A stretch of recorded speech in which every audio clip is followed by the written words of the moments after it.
Can lids. This is Doyle Redland reporting.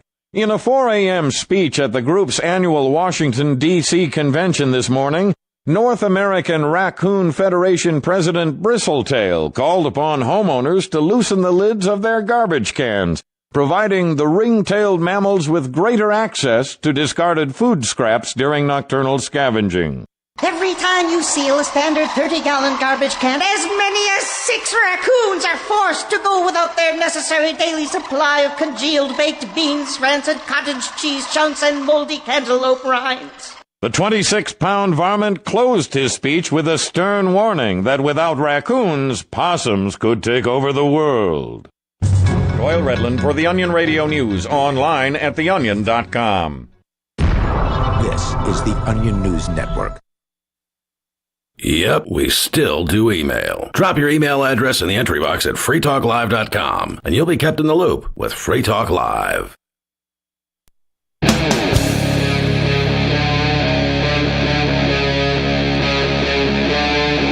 Free Talk Live.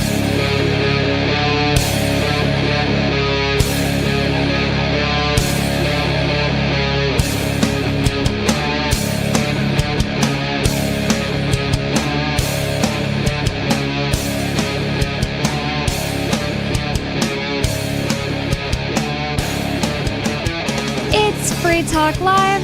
It's talk radio that you control. And 603-283-6160 is the phone number for you to call. That's 603-283-6160. And with you in the studio tonight, you've got me, Bonnie. Jay Noon. And Joa. And we have a lot of things to talk about tonight. Apparently, there's a new movie out that could be some predictive programming from the Illuminati. I'm just kidding. I just kind of made that up. But Joe wants to talk about that. Barack Obama apparently funded a movie. Yeah, interesting.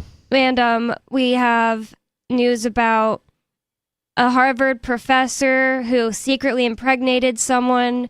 We have news about Mickey Mouse will soon be not under copyright. So, you know, after Scooby-Doo stopped being under copyright, people made like dirty cartoons with Scooby-Doo. Like it was free reign for anybody to use their images. So that's kind of stuff will probably start happening with Mickey Mouse, and that'll probably be pretty entertaining. I mean, I thought that Scooby-Doo movie or show was so stupid. I watched one episode with Ian. I can't remember what it's called. It has Mindy Kaling, and I don't know who else in it. And it was like trying to be kind of like a Family Guy, but with the Scooby-Doo characters. And Interesting. It was so like woke and stupid. It wasn't funny at all. Oh, yeah, I think I have seen. Oh, you did? Of it, yeah. Was Velma. this like a cartoon? Yeah, it's like an adult cartoon. Yeah, so it's definitely adult oriented. Yeah, so like Velma is the star of the show, the most annoying character. And is this where she's like attracted to women? Maybe. I honestly don't remember that part. I think so. I actually think you're right, but I barely remember. I let my kids watch a little bit of a couple of, appropriate cartoons. I'm like, oh, Scooby-Doo's cool. And, we have a projection monitor. I love Scooby-Doo, like the regular one. And so it was like, I guess it's a newer age, but definitely like Velma's like, I think it's Velma. That character is like attracted to the villain woman. Even in the kids Scooby-Doo show? Yep. And that's weird. And she like starts blushing like the villain.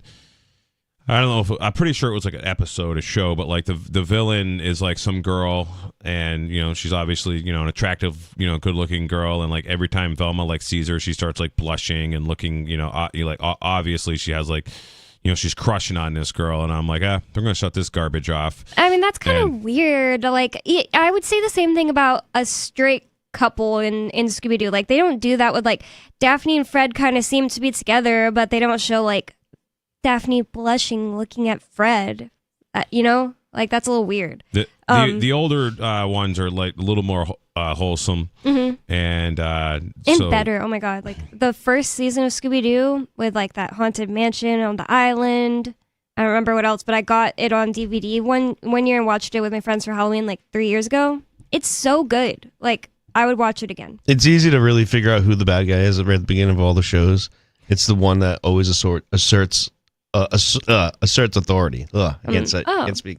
Interesting, really? Yeah, the one that always seems to have the rules or the understanding of the place, the one that's asserting authority is the The culprit. I'm They gonna watch reveal it. the mask. I'm definitely gonna watch it again and see if I notice that. That's pretty interesting. But Mickey Mouse will soon belong to you and me with some caveats. This is from Fox59.com. It says with several asterisks. I feel like I say that word wrong. Several asterisks, qualification, and caveats. Mickey Mouse, in his earliest form, will be the leader of the band of characters, films, and books that will become public domain as the year turns to 2024. In a moment, many close observers thought might never come, at least one version of the quintessential piece of intellectual property and perhaps the most iconic character in American pop culture will be free from Disney's copyright as his first screen release, the 1928 short Steamboat Willie. Oh yeah, I knew he was like Steamboat something, but I thought he was Steamboat Mickey. But yeah, so the original Mickey Mouse was called Steamboat Willie, featuring both Mickey Mouse and Minnie Mouse, becomes available for public use. Quote, "This is it. This is Mickey Mouse. This is exciting because it's kind of symbolic," said Jennifer Jenkins, a professor of law and director of Duke's Center for the Study of Public Domain, who writes an annual January 1st column for Public Domain Day. As I guess a lot of things stop being under copyright on January 1st every year for Right. whichever one's like 100 years It's just old. interesting because like a lot of rappers use this like original OG footage in like their videos. Really? Yeah, it's Maybe really they just have to strange. get permission or something. Well, not anymore because like it's of age. Yeah, not anymore, but after 2024 will be open for that. But you're saying people are already doing that? Yeah, like Ghostmane. Have you ever heard of him? I've heard of him. I don't listen to rap though. I like it. It's kind of like a dark, kind of grungy rap. Weird. It's a weird genre. It's a really weird genre. But there's a music video called Mercury, and it's like he uses some of that stock footage and alters it for himself. So I wonder if wait, you're talking about specifically Mickey Mouse? that time frame of footage from okay. Disney, not the Mickey footage exactly, but that Yeah. whole time frame. It's the same. Maybe like, year.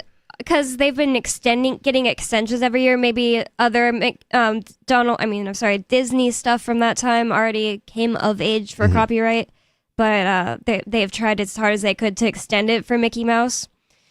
It says the woman that from the Study of the Public Domain Center says, "I kind of feel like the pipe on the steamboat, like expelling smoke. It's so excited." What? That's so weird. That was such a weird thing to say. U.S. allows a copyright to be held for 95 years after Congress expanded it several times during Mickey's life. Quote, "It's sometimes derisively referred to as the Mickey Mouse Protection Act," Jenkins said. "That's oversimplified because it wasn't just Disney that was pushing for term extension. It was a whole group of copyright holders whose works were set to go into the public domain soon, who benefited greatly from the 20 years of extra protection," unquote. Here at Free Talk Live, I think most of us agree that copyright is kind of stupid. Like, I believe in property and ownership of property, but I don't think you can own an idea. Yeah, the idea that you can own, just a special combination of numbers or ideas and thoughts, Shapes and then Mickey Mouse's. someone else, expresses it is just like the very a good example of a victimless crime. Yep. If you're gonna, play an audio file, or if you're gonna read something, or whatever, or express something that somebody else, sort of, made some kind of claim to. It's just a protectionism racket. Now, let me ask you about this. Though. It's like, what if someone took your own footage and then alters it to misrepresent who you are and what you were saying? Is that okay? I would think this is what we were talking about last night on the show. There needs to be more shunning and less laws. Like, I don't think that that's a good thing to do. Like, A&E, I think, wait, what is it called? Just this big news TV station, or not news, but whatever. A big station, like TV channel, took Ian's footage of a Dick Marple court case, and I just randomly came across it. I was like, Ian, look at this video of Dick Marple. Like, have you seen this one? He was like, that's my footage.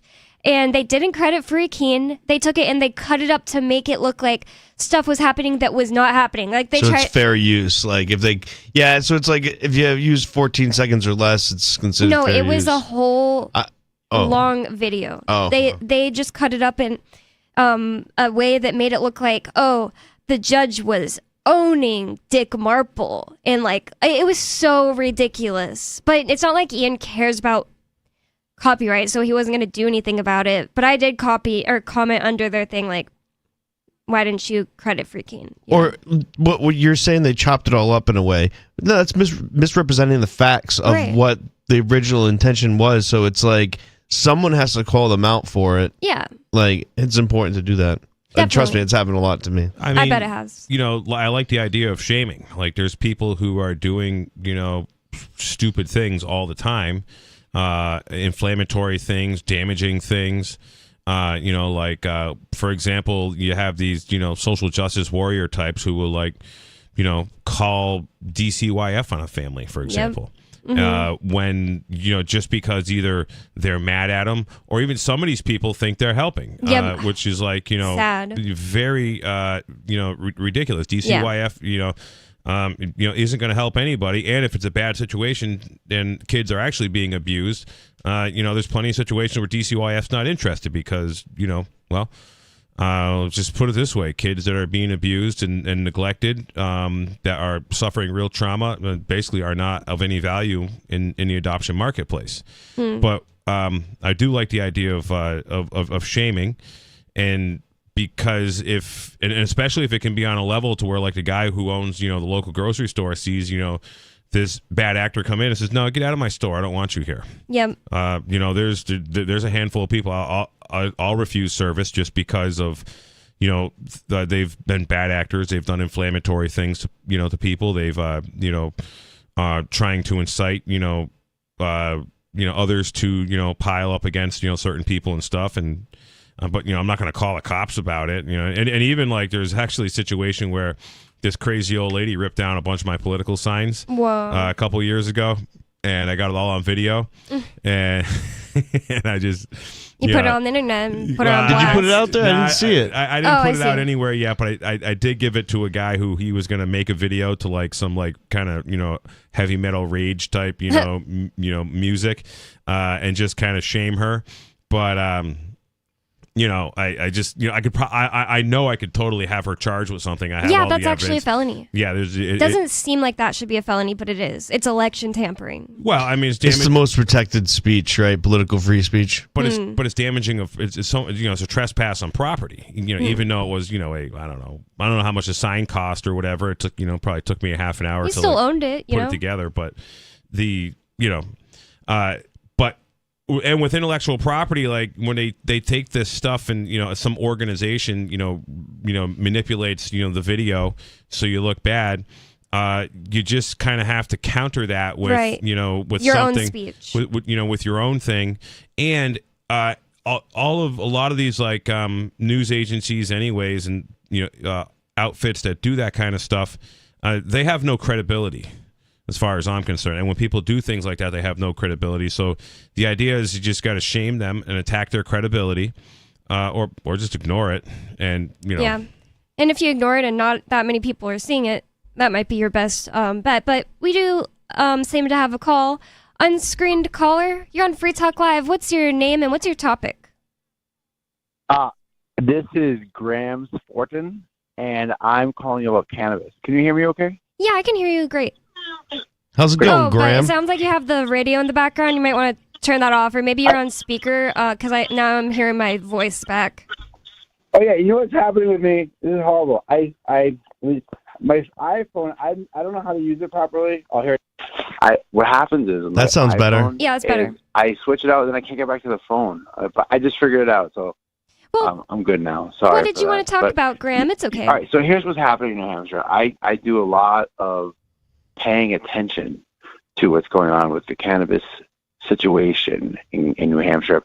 And there's a couple of things going on. First of all, I'm very upset that people aren't upset because do you know currently if you're a patient and you have a back problem or something and you go to your doctor in New Hampshire, we have a medical cannabis program here in New Hampshire. Yeah, the doctor it's expensive. has to make sure he gives you opiates first. So New Hampshire is making sure people are getting opiates before anything. And we know that the opiates through the pharmaceutical companies are largely responsible for a lot of the problems in the big cities in Boston and Philadelphia and New York, every city, everything out west. Opiates are a huge problem. So why is New Hampshire feeding this beast? There might be a different way around that, though, because I actually got a medical marijuana card. Ian, my husband, and I both did. But we have diagnosed PTSD. So maybe it's like there's some specific orders you don't need that because it's not about pain. It's about sleeping at night. No, I'm saying specifically for pain. If you have, okay. It's for patients who are looking for pain relief. That's crazy. So they're willing to risk your life instead of. So you have to risk your life. Then, if it doesn't work for you and you're not addicted, you qualify. So what do you have to say about that, Jim? Well, so a couple of things. If people want to internet search Matt Gaetz, so he's congressman. I believe he's congressman from Florida. Quite recently, Matt Gaetz very much grilled the director or the head of somebody from the DEA who's like a very high up, and he was talking about like I guess like fentanyl is not like on a Schedule 1, but marijuana is a Schedule 1. And I could have that a little wrong what I just said, but definitely marijuana is still like Schedule 1. And he was talking about like with his DEA woman, I forget her name. I think she was like head of the DEA.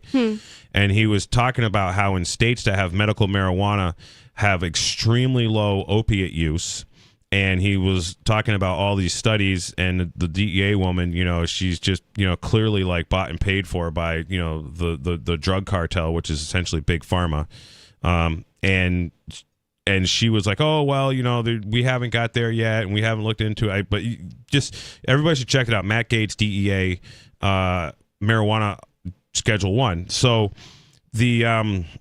but there's a lot of evidence, like one of the things in Colorado, like Colorado is one of the first states to do medical and then recreational, and like the opiate use like really dropped off. But the states where they don't have medical marijuana, the opiate use is very, very high. Now, with respect to New Hampshire, if you pay attention to what Mike Gill has been saying, so Mike Gill has a YouTube channel called State of Corruption NH, or NH State of Corruption, and he talks about how like New Hampshire is basically like ground zero for the opioid. And he had called in last week too. Yeah, he called in last week for like the opiate. That was crazy. Opiate, importing or distribution and fentanyl, and they use shell companies to funnel the money. Yeah, so New Hampshire has this thing called the New Hampshire Trust, or New Hampshire Trust Bank, or Bank Trust or something, and so there's Jean Shaheen, who I believe is a U.S. senator, and her husband is like some like uber corrupt like lawyer, and all lawyers are basically corrupt as far as I can tell. Yeah. I haven't, they're just evil, horrible people. Well, if they're not an evil person, I just think they don't have the right incentives. Like they work for the courts. Right. And I think some try, but it's like a messed up system. Yeah, and even the ones who like the real estate attorneys I've noticed are actually like pretty honest. When it comes to like things, but like the criminal defense. I'm a big Aaron Brockovich fan. Oh. Yeah, so and you like Aaron Brockovich and Who's JFK. that? Aaron Brockovich was like an environmental, type lawyer. There was a movie about her that was actually part of it was filmed right down the road where I grew up. Oh, she's from New Hampshire? Palmer. No, Massachusetts. Palmer, Massachusetts. I don't know where Aaron Brockovich is from, but the movie part of them, and Aaron Brockovich wasn't there in that movie, in that filming. But anyways, I can't remember what that movie was. It was called Aaron Brockovich, I guess. But Mystic River. Mystic River? Oh, maybe that's what it was. It was about some kind of, chemical, waste dump, like manufacturing facility somewhere around Boston. And they want to protect the ducks. Well, Graham, did you have anything else you wanted to add? I don't want to keep you on if you don't have anything else you wanted to say. Well, I mean, I can go away, but no. Sorry, I didn't mean it like that. I just meant I didn't want to waste your time. Graham, don't you do this on a daily? You have news on a The thing with daily. New Hampshire is we have a lot of people talking about rescheduling, and rescheduling is New Hampshire's okay for it, but the states who have legal cannabis programs, it might be really bad for them.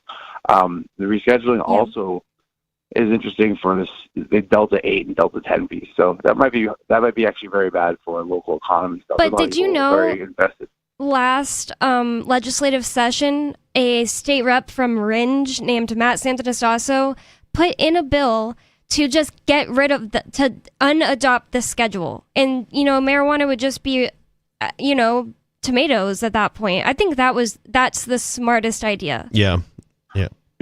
I'm surprised that people aren't able to put together a class action suit because there's so much evidence that shows that the farce of the scheduling is a farce.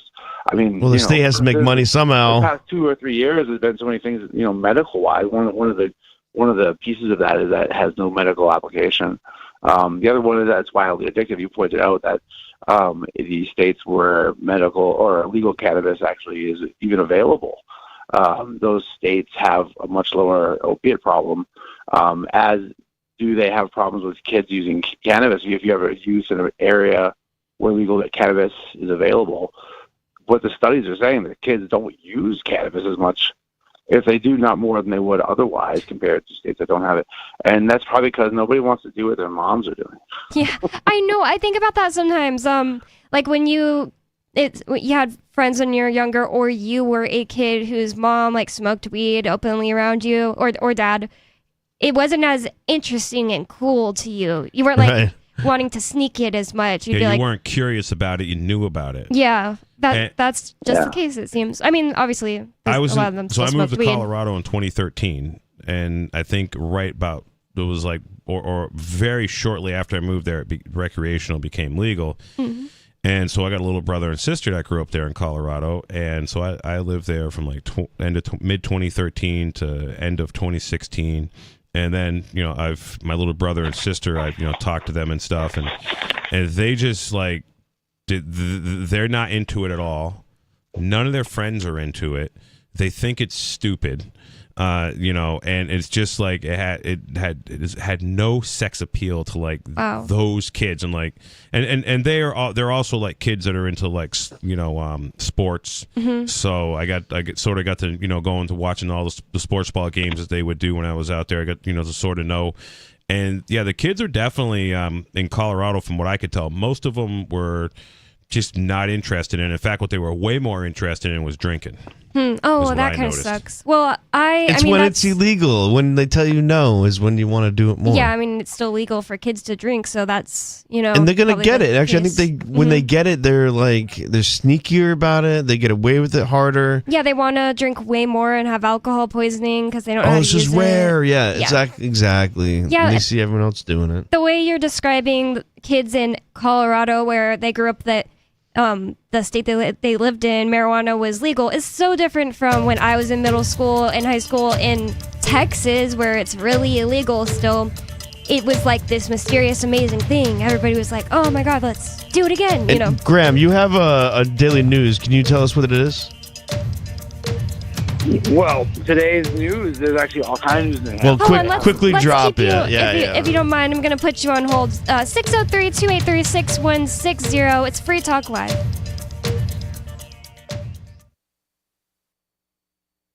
We have some good news. The indictments against Ross Ulbricht in the District of Maryland were dismissed with prejudice, meaning they can never be refiled. This is especially good because those indictments contain the only charge ever made that Ross engaged in murder for hire. This was a serious allegation that Ross Ulbricht denies. It was never prosecuted or ruled on by a jury, but was trumpeted by the federal government and the media as if it were proven fact. The Maryland court held these indictments for almost 5 years, poisoning Ross's case and leaving him under a cloud of unproven allegations. As explained in Ross's appeal to the Supreme Court, the fact that the judge used these allegations to give Ross a draconian sentence of double life without parole violated his Sixth Amendment right to a jury trial. Judges are required to issue sentences based on convictions decided by a jury, not unproven allegations never even charged at trial. Although this is a positive development, the dropped indictment will not set Ross free. Now, a presidential pardon is Ross's only hope of freedom. Sign the petition at freeross.org. freeross.org. From Feature Story News in Washington, I'm Caroline Malone. Heavy rain is adding to the misery of people living in Gaza, according to the United Nations. UNRWA chief Philippe Lazzarini said the situation is a humanitarian catastrophe, and he's once again called for an immediate ceasefire. In the meantime, Tanzanian student Joshua Molel, who'd been missing since Hamas's October 7th attack, is now known to have been killed in captivity after an announcement made in the Israeli community where he used to work. Daniel Kija reports. Kibbutz Nahal Oz officials say they were informed that Molel was kidnapped to Gaza and murdered, with his body currently held by the Hamas terror group. In a Facebook post, the leader said they sent condolences to Joshua's family. The Tanzanian student Molel flew to Israel in September to pursue agricultural studies.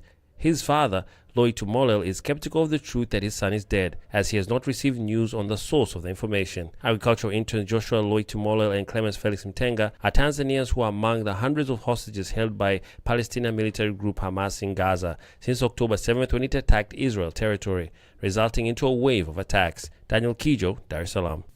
In the US, a man has been charged with murder after the killing of a synagogue president in the state of Michigan. Samantha Wall, the head of the Isaac Agree downtown synagogue in Detroit, was found with stab wounds outside her home in October. Sally Patterson reports. Detroit synagogue president Samantha Wall had been at a wedding before she was found unresponsive in the early hours of October 21st. In the days after her killing, there was much speculation that this was an anti-Semitic attack connected to the Israel-Hamas war, which had begun weeks earlier. But prosecutors say none of the evidence suggests this was a hate crime or that the suspect knew the victim personally. 28-year-old Michael Jackson Bolano faces life in prison without parole if he's convicted. His lawyers maintain he's innocent, saying police were under pressure to find a suspect because of publicity around the case. Sally Patterson, New York. Dozens of pharmaceutical companies in the US are being hit with penalties for charging prices deemed too high by the Biden administration. The White House says these inflation rebates will reduce medication costs for the most vulnerable in society. Benji Haya reports. President Joe Biden's signature Inflation Reduction Act, a piece of legislation passed last year, includes a provision to penalise drug makers for raising prices faster than inflation. According to his policy, 64 drugs fit that bill and will be subject to these rebates next year. The aim is to save users $25 billion annually by 2031. Inflation has declined by 2/3 since hitting a 40-year high in June 2022, but it still remains above 3%. Benji Haya, Washington. From bureaus worldwide, this is FSN. Got Telegram? You can follow our channel there and discuss show prep with other listeners at telegram.freetalklive.com.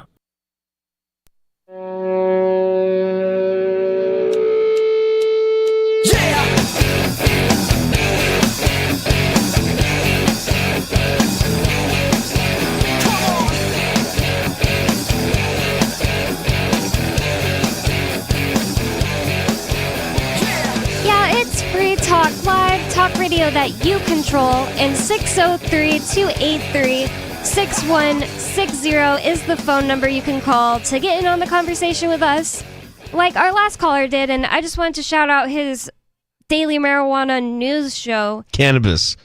Cannabis. I don't marijuana know. Is like a dirty word to me. Well, okay. It's the Wash Daily, like wash your clothes, by Joey Slicks. That's going to be SLLIKS. And if you want to check out his daily cannabis show, I forgot for a second which one you said was bad. Yeah, it's a pretty cool show. It's just a small couple minutes, and that's crazy to do a daily show for years. For anything, even if it's years. A couple He's been minutes. doing this daily. It's really impressive. He also has another radio show too. It's called Smoke and Herb. A radio show? Yeah, he's trying to get that bigger and bigger, but he's had some really pretty interesting guests on there. Is he doing like pirate radio? No. Oh. No, this is well, it's I on, think that's illegal, right? I probably shouldn't have asked. It's on like Motherload.tv or something like that. Interesting. So it is like a official Internet podcast. radio? Yeah. Interesting. Very cool. Yep. But with you in the studio tonight at Free Talk Live, you've got me, Bonnie. Jay Noon. And Joa. And 603-283-6160. That's the number you can call to get in on the conversation with us. But first, I want to tell you about Dash. This hour of Free Talk Live is brought to you by Dash, Digital Cash. Dash is the cryptocurrency designed to be used for spending. Rising fees have made Bitcoin useless for purchases, and it seriously is right now, because it's like going to be like $10 sometimes for, or at least like $5 right now for sending Bitcoin. Wow. I don't even know what's up, but it says, but Dash continues to have fees less than 1 cent per transaction, and its features ensure Dash is undefeated as the most useful cryptocurrency in the marketplace. From a technical standpoint, Dash transactions are irreversible, and its network is protected from 51% attacks by their Chainlocks technology. There's no need to wait for a confirmation before considering a Dash transaction complete, so it's great for merchants. Dash is one of the oldest cryptocurrencies and is widely available on exchanges, including the decentralized Maya protocol and in multi-crypto wallets. It's easy to get and use Dash. Start by learning more at dash.org. And a big thanks to the Dash DAO for sending us 32 Dash per month to promote Dash on the air. Visit dash.org to learn more about Dash. That's dash.org. Before we got a call in the last segment, because on Free Talk Live you can call in and change the subject with whatever you want to talk about, we were talking about this article from Fox59.com. They're telling us that Mickey Mouse will soon belong to you and me with some caveats, meaning their 95-year copyright claim has run out. But we haven't really gotten into the caveats, so I'm interested to know. They have like big lobbyists, I guess, or I don't know if that's what you'd call them, but they have lawyers that have been, giving them the ability to extend their copyright claim, and also... Yeah, but I feel like if anyone were to rip off Mickey Mouse and do something different with it, it's like we would know. We kind of would know. Right. Right? Because you can't steal a Disney logo. You can't... We'll know. And even if you could, who cares? I don't know. I don't think anybody's going to be making something that's so great that nobody's going to buy Disney movies anymore. And Disney's going to go broke. Well, see, this is the thing. I don't know if Disney even is considering the lawyer fees in this, whatever it might take to fight it. But Disney is going broke because they've gone woke and now they go broke.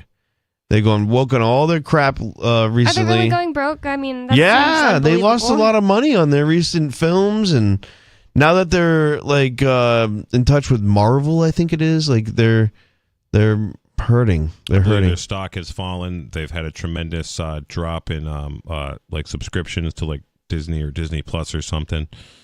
I don't know. I don't know that I think they're going to be broke. Why would they still be around? And the state of Florida going after them for their utilities of sorts, their roads and infrastructures. After that's Disney really World. bad too. That's another whammy on the side of them. I don't know. Disney's gonna there's something gonna happen to it, but who knows? And I can't say I care much. If you there's this guy Sheriff Judd. I don't know what county. Is he Sheriff Judd Apatow? That guy? Or is he a good guy? Because the guy I'm talking about is bad. Oh, you're thinking of Joe Arpaio. Oh, okay. No, this is in Florida. I don't know what county is right there where Disney is, but that Sheriff Judd, does these press releases that are pretty entertaining where he's like, well, we got these pedophiles, and of course they're working for Disney, he says. They're always...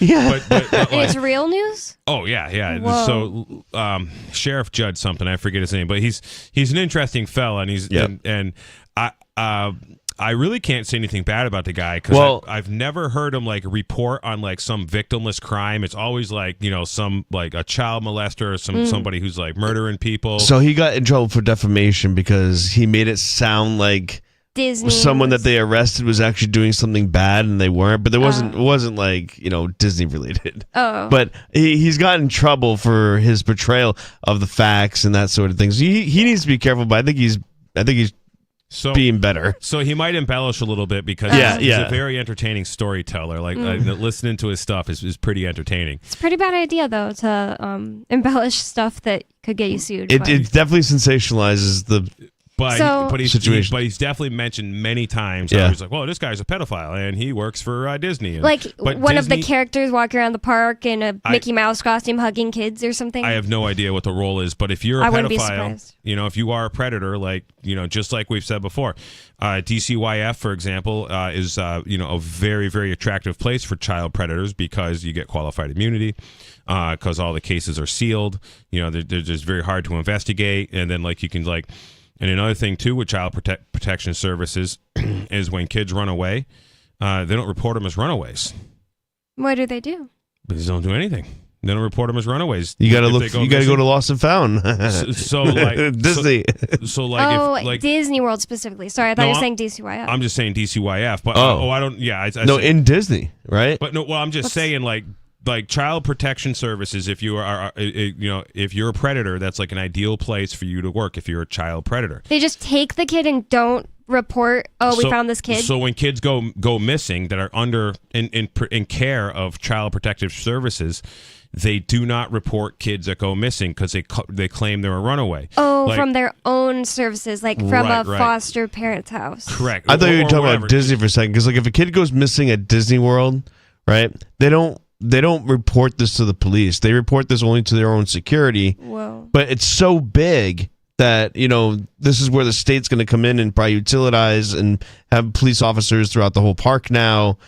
Did you guys know that Disneyland and World are both really haunted because of many deaths that have happened there? And also, apparently there's this thing that they have a huge problem with. They have to clean, there's a man-made river in each of them. They have to clean it deeply once a year because so many parents come take their kids' ashes and spread it in the rivers at Disney World. Ew. Yeah, that's a terrible idea. And it's man-made. Why would you bring it there? So they have to go get people, they have a policy against do not bring your children's ashes and come spread them at Disney World. Wow. But we have a caller. Gigi in South Carolina, what's on your mind? Oh, I'm sorry about that. I clicked the wrong button, Gigi. You can go ahead. Hi, everybody. Good evening. Hello. Hi, Gigi. Good evening. I got another letter from Ian. Yay. Oh, I didn't know he wrote you twice. Yes. It's so wonderful reading his letters. God bless him. He's positive. He's upbeat. He maintains a wonderful, meaningful, purposeful routine, and I'm so proud of him. Aw, thank you so much, Gigi. Yeah, he is definitely staying busy, and just right before the show, I was on the phone with him, and I got to let our friend, who was here fixing my dryer, talk to him, and he hadn't talked to him yet, and he was like, well, I'm so glad to hear your voice, Ian, because you sound really positive. You don't sound upset. And I love reading his letters because, like me, he's very passionate about politics and international affairs, and he writes a lot of his opinions about the Holocaust and what's happening in Gaza with Israel. And it is so nice to correspond with somebody with intelligence. Yeah. No, thanks so much. And that's my Gigi. news. That's fit to print. My birthday is this Saturday. I'm getting old. Happy birthday, Gigi. We're all getting old. Yeah, every we moment. Are. But I still look damn good. All right. That's great. You sound good. Well, thanks. Thank you very much, everybody. You too. Happy birthday. Yeah, you have a good birthday, Gigi, and have a good night. We also have Tim in Florida on the line. Tim, what's on your mind? Oh, man. Well, the first thing that was on my mind was I reached for my beer, and it's out. So I got a warm one from the box. Well, that sucks. A warm one? Yeah, but Terrible. it's because I don't want to walk to the fridge because now I'm online. I'm on the radio, so I'm not going to walk to the fridge. Well, cheers. Anyway, I've been listening to a LibriVox audio version of a book called Eusebius, Church History. Not sure if I'm pronouncing that right. Eusebius? Yep, Eusebius. So some people have accused him of fictionalizing a lot of history, but I don't know.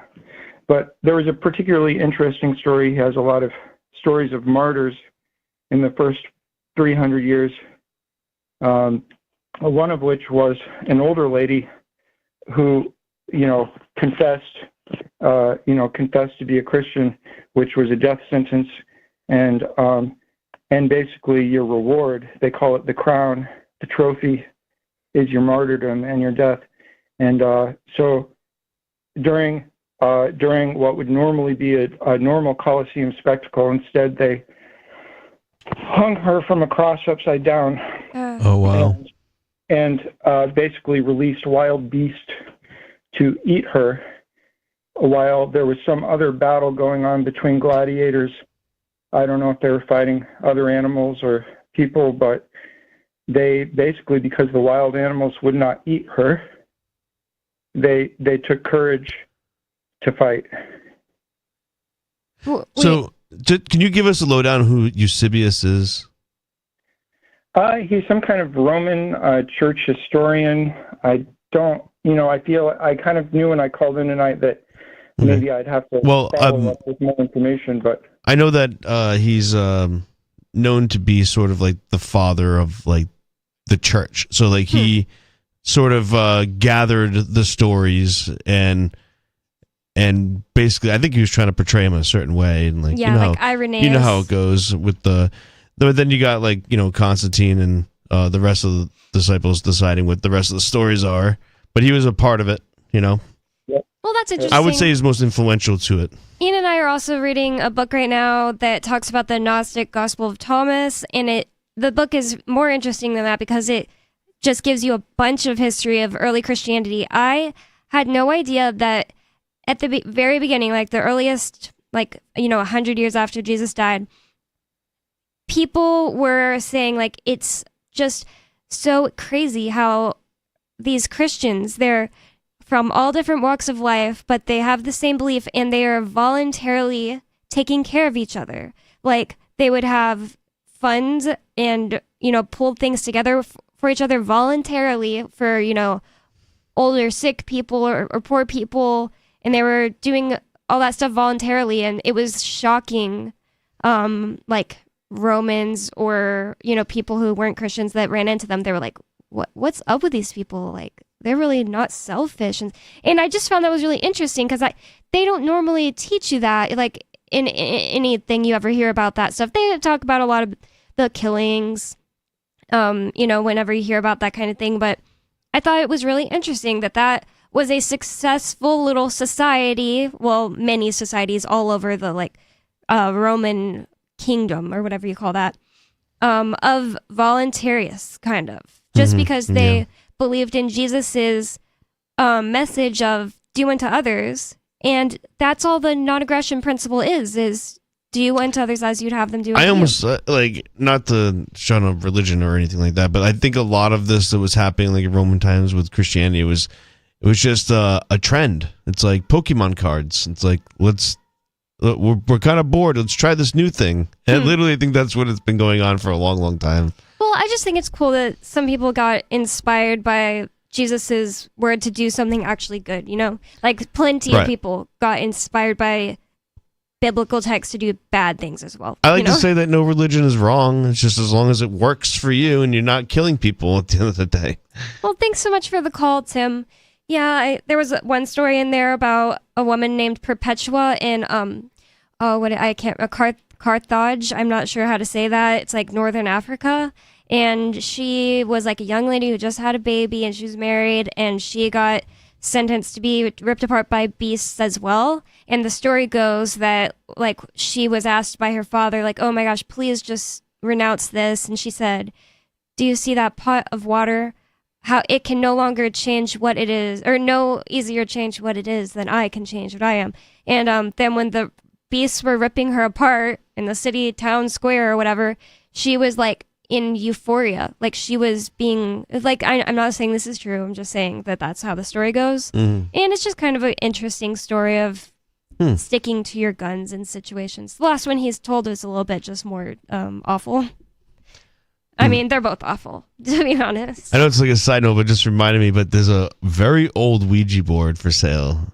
Oh my God. But I told you the thing about Ouija boards. What did you tell me? You probably want to have a new one because it's been used before, sort of thing. So this one seemed really old, like 60s. It's like the oldest of the old. Thrift store. Oh, wow. Wow, if I owned a thrift store, I probably wouldn't take an old Ouija board. But they got it. The That's place is crazy. haunted.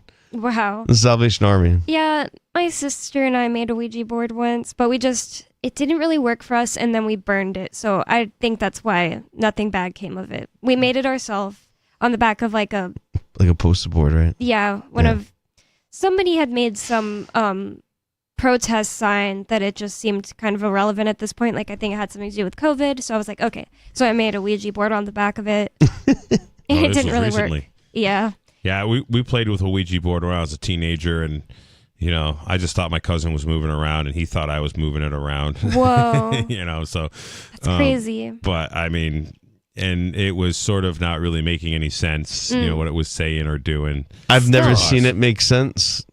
I think it's easy to ask like yes or no questions, so maybe it'll give you some sort of reading. And then my grandmother's like, "What is this?" And she actually burnt it. She went crazy when she saw it. She just started like, oh yeah.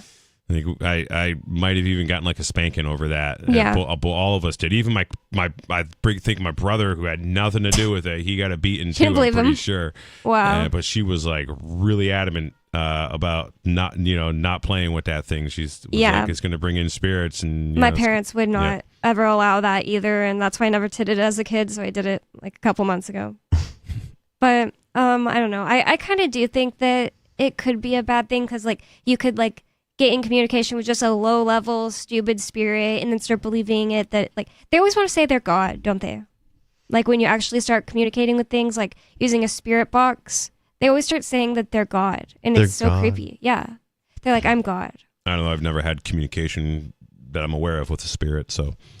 A spirit box is just a radio that is rigged up to where it's nonstop scanning, and that's probably the easiest way to do it. 603-283-6160. And if you want to bring up whatever's on your mind, you can. That's the number to call. But continuing on here, we have more about this story about Mickey Mouse. He's going to soon be out of copyright. He's 95 years or whatever.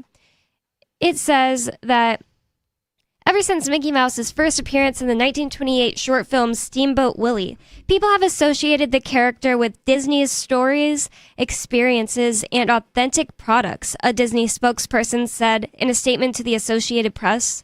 That will not change when the copyright in the Steamboat Willie film expires. And that's such a good point. Like, people are going to think about Disney every time they see it. Yeah, and I look at it as people are not going to make a product that Disney had already made. They're going to make products that maybe people want that Disney didn't make, right? Like, so I can just imagine like someone getting a custom necklace, and it's Steamboat Willie, Mickey Mouse on a boat, right?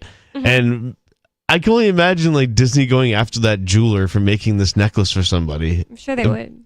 It'd be so silly. Like, after January 1st, I guess they can't, but I want to get into the asterisks. They said, but it'd be so silly if they did. Imagine if they're so petty and like they're wasting their time. And anyways. I feel like that is one industry where you'll see things and you'll be like, I bet they didn't like get copyright request for that, because like there's like jewelers in mall kiosks and they're selling like a whole bunch of different Superman. They usually don't go after the small guys. Yeah, exactly. The small fries doing the stuff. Like there's airbrushers that do all kinds of Disney characters all day. Yeah. But they're not going to go after them. They're going to go after the one that produced it for every Walmart. That's the one they're going after. Another thing I was going to say is people should use cryptocurrency logos if they want to make, because that's not copyrighted. Like, you can make t-shirts with Bitcoin whatever on it, and you'll probably sell it because it's already got this brand behind it. And like if I was going to make a t-shirt brand or necklaces, like you said, I would try that because lots of people would want it, and there's not copyright. No one owns Bitcoin or the logo or anything, so I think you could do that pretty I'm going to do easily. Mickey Mouse's face with Bitcoin signs in his eyes. Bitcoin chain. sign. Yeah, Bitcoin chain, Bitcoin signs in his eyes. Instead of dollar signs, Bitcoin signs. You know what I mean? That's awesome. Well, going on, it says current artists and creators will be able to make use of Mickey, but with major limits. It is only the more mischievous, rat-like, non-speaking boat captain in Steamboat Willie that has become public. Wait, what?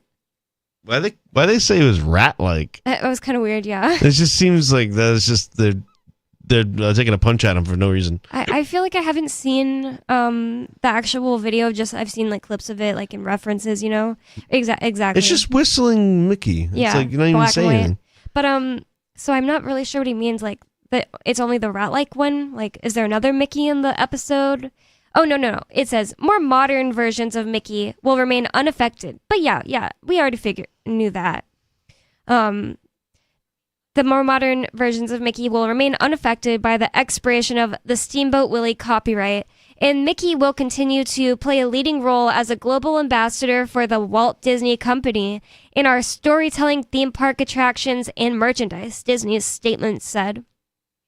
Not every feature or personality trait a character displays is necessarily copyrightable, however, and courts could be busy in the coming years determining what's inside and outside of Disney's ownership. Wow, what a dumb thing people waste their time on. Disney is like they're trying to save something that doesn't need to be saved. Like, right. We all know it's Disney, and it's always going to be known as Disney. No one's going to be stealing their junk cartoon. Right. If anything, that like what we're saying, I think that if somebody made a bunch of merchandise with Steamboat Willie on it. It kind of is advertisement for Disney. Like, people see that and they're like, oh, I want to watch Sleeping Beauty now. Like, that's like one of my favorite rappers, Immortal Technique. He's all about freedom and like, burn my CD and hand it out, right? Nice, and all that. yeah. He didn't really want you to sell it, make a profit off of burning his CD. But hang on, he had a show and someone outside was selling like their own version of Immortal Technique shirts. So he didn't like totally rip off his tour shirts. The guy was making his own shirts with Immortal Technique's face on it, and he's like free advertising. They beat him for up though. Really? Immortal Technique beat the guy up. Whoa! And the crew beat him up. Whoa! And like Immortal Technique and a few of the guys got like arrested and like jailed and everything. How stupid! Yeah, I mean, like the guy's advertising for you. Like, yeah, literally. You Same need thing a would Immortal happen Technique. To you, essentially, if you tried selling unlicensed Grateful Dead merch at some kind of Grateful Dead show, except for it would be men with badges, beating you up and tasing you if you resisted, or putting you in prison. And are they famous for the same thing? well, not like, but the state's famous for enforcing that copyright. Yeah. I mean, one of the things that I've often theory I've believed in for years is the reason you're being charged in court for these victimless crimes is you're using copyright of the state, which is the all capital letters name and date of birth that's on all your slave documents. They don't go after one-offs, like someone doing a tie-dye of the Grateful Dead skull. They're not going to go after you, but if you're mass-producing it. They're kind of like hippies. They probably don't want anyone making profits at all. 603-283-6160 if you want to get in on the conversation. More coming up. It's Free Talk Live.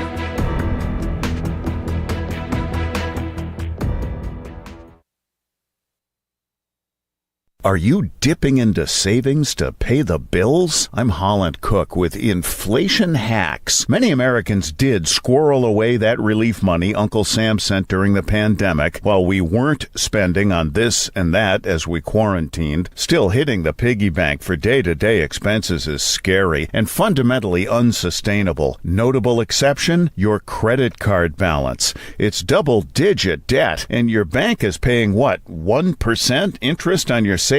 Slay that plastic and pay cash for what you need by making smart trade-offs about what you want. Example, Yahoo Sports estimates it costs $253 for a family of 4 to go to a Major League Baseball game, unless they go after an early dinner at home. How are you coping? Post your inflation hacks at andyoucanquoteme.com. My name is Jacob Hornberger. I'm president of the Future of Freedom Foundation, which Congressman Ron Paul awarded for having an outstanding freedom website. Write us at fff@fff.org, and we'll send you a free 3-month subscription to our monthly journal of libertarian essays and our booklet, Economic Liberty in the Constitution, which George Mason University economics professor Walter Williams praised in a recent column. That's fff@fff.org. What if you want to hear the latest episode of Free Talk Live, but all you have is your phone, you forgot to download our archive, and you have no data connection? you can call our Listen line at 641-793-0191. That's a long-distance number, so you may incur charges. If not, listen as long as you want. 641-793-0191. The Free Talk Live Listen line, 641-793-0191. You're listening to the live edition of Free Talk Live. Hour number 2 is next, after the news, here on the Liberty Radio Network at LRN.FM. From Feature Story News in Washington, I'm Caroline Malone. Heavy rain is adding to the misery of people living in Gaza, according to the United Nations. UNRWA chief Philippe Lazzarini said the situation is a humanitarian catastrophe, and he's once again called for an immediate ceasefire. In the meantime, Tanzanian student Joshua Molel, who'd been missing since Hamas's October 7th attack, is now known to have been killed in captivity after an announcement made in the Israeli community where he used to work. Daniel Kija reports. Kibbutz Nahal Oz officials say they were informed that Molel was kidnapped to Gaza and murdered, with his body currently held by the Hamas terror group. In a Facebook post, the leader said they sent condolences to Joshua's family. The Tanzanian student Molel flew to Israel in September to pursue agricultural studies. His father, Loitu Molel, is skeptical of the truth that his son is dead, as he has not received news on the source of the information. Agricultural interns Joshua Loitu Molel and Clemens Felix Mtenga are Tanzanians who are among the hundreds of hostages held by Palestinian military group Hamas in Gaza since October 7th when it attacked Israel territory, resulting into a wave of attacks. Daniel Kijo, Dar es Salaam. In the US, a man has been charged with murder after the killing of a synagogue president in the state of Michigan. Samantha Wall, the head of the Isaac Agree downtown synagogue in Detroit, was found with stab wounds outside her home in October. Sally Patterson reports. Detroit synagogue president Samantha Wall had been at a wedding before she was found unresponsive in the early hours of October 21st. In the days after her killing, there was much speculation that this was an anti-Semitic attack connected to the Israel-Hamas war, which had begun weeks earlier. But prosecutors say none of the evidence suggests this was a hate crime or that the suspect knew the victim personally. 28-year-old Michael Jackson Bolano faces life in prison without parole if he's convicted. His lawyers maintain he's innocent, saying police were under pressure to find a suspect because of publicity around the case. Sally Patterson, New York. Dozens of pharmaceutical companies in the US are being hit with penalties for charging prices deemed too high by the Biden administration. The White House says these inflation rebates will reduce medication costs for the most vulnerable in society. Benji Haya reports. President Joe Biden's signature Inflation Reduction Act, a piece of legislation passed last year, includes a provision to penalise drug makers for raising prices faster than inflation. According to his policy, 64 drugs fit that bill and will be subject to these rebates next year. The aim is to save users $25 billion annually by 2031. Inflation has declined by 2/3 since hitting a 40-year high in June 2022, but it still remains above 3%. Benji Haya, Washington. From bureaus worldwide, this is FSN.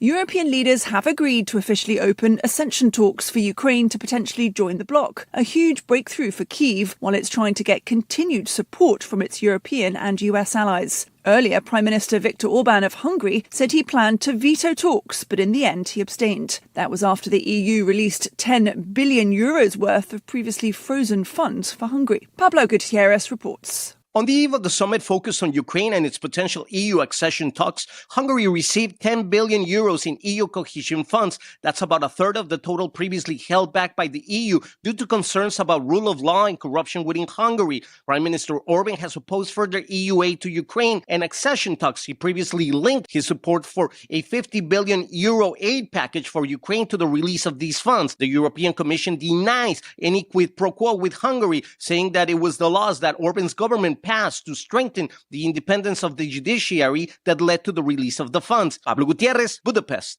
A British Member of Parliament faces suspension after being caught offering to lobby for gambling companies. Julia Chapman reports. The House of Commons Standards Committee has recommended that Scott Benton be suspended for 35 days. It described a very serious breach of the rules after journalists posing as a fictional gambling firm carried out a sting. The report said the MP suggested setting up meetings with government advisers and putting forward questions in Parliament. Benton has denied wrongdoing and insisted he never agreed to anything that would breach the rules. Julia Chapman, London.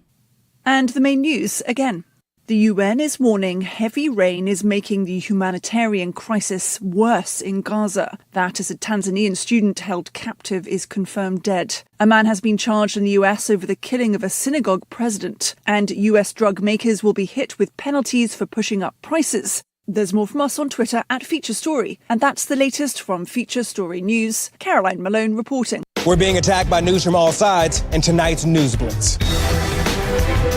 Now we're homing in on Houston, Texas, where NASA announced today that the crew of the International Space Station has successfully completed their 13-year mission studying man's ability to constantly repair a large object in space.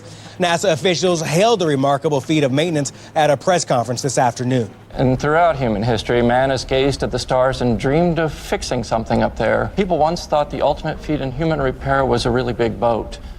Today, we've accomplished so much more. This comes in the wake of NASA's previous success, finding out how many times an astronaut could hold something in his hand, then let it go, watch it float in front of his face for a bit, then catch it again. All right, dust yourself off. You have survived the News Blitz. Tune in tomorrow morning to Today Now. We'll look back at Jim's week as a polygamist. Oh, it's going to be fun. This is the Onion News Network. Our Matrix server is about as free as internet chat can be. Join the existing rooms or create your own at chat.freetalklive.com.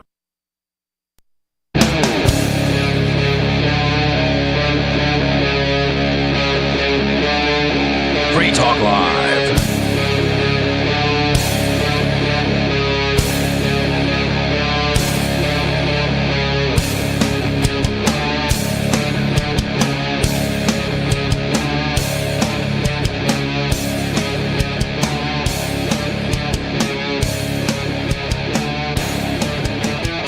It's Free Talk Live. It's talk radio that you control. 603-283-6160 is the phone number for you to call to get in on the conversation with us. That's 603-283-6160. And with you in the studio tonight, you've got me, Bonnie. Jay. And Joa. And Jay wanted to tell you about Anarchapulco. Yes, so from February 11th to 16th is going to be the 10th annual Anarchapulco Freedom Anarchist Conference. It's they're calling it the Anarchapulco Reborn. So I will be presenting down there on investing in our posterity. I'll be talking about a lot of the things you hear me talk about. You know, we'll be talking about what the internet is doing to your children's brain, how it's rewiring it. Solutions for teenagers, getting teenagers off the internet. You know, it's an extremely addictive drug.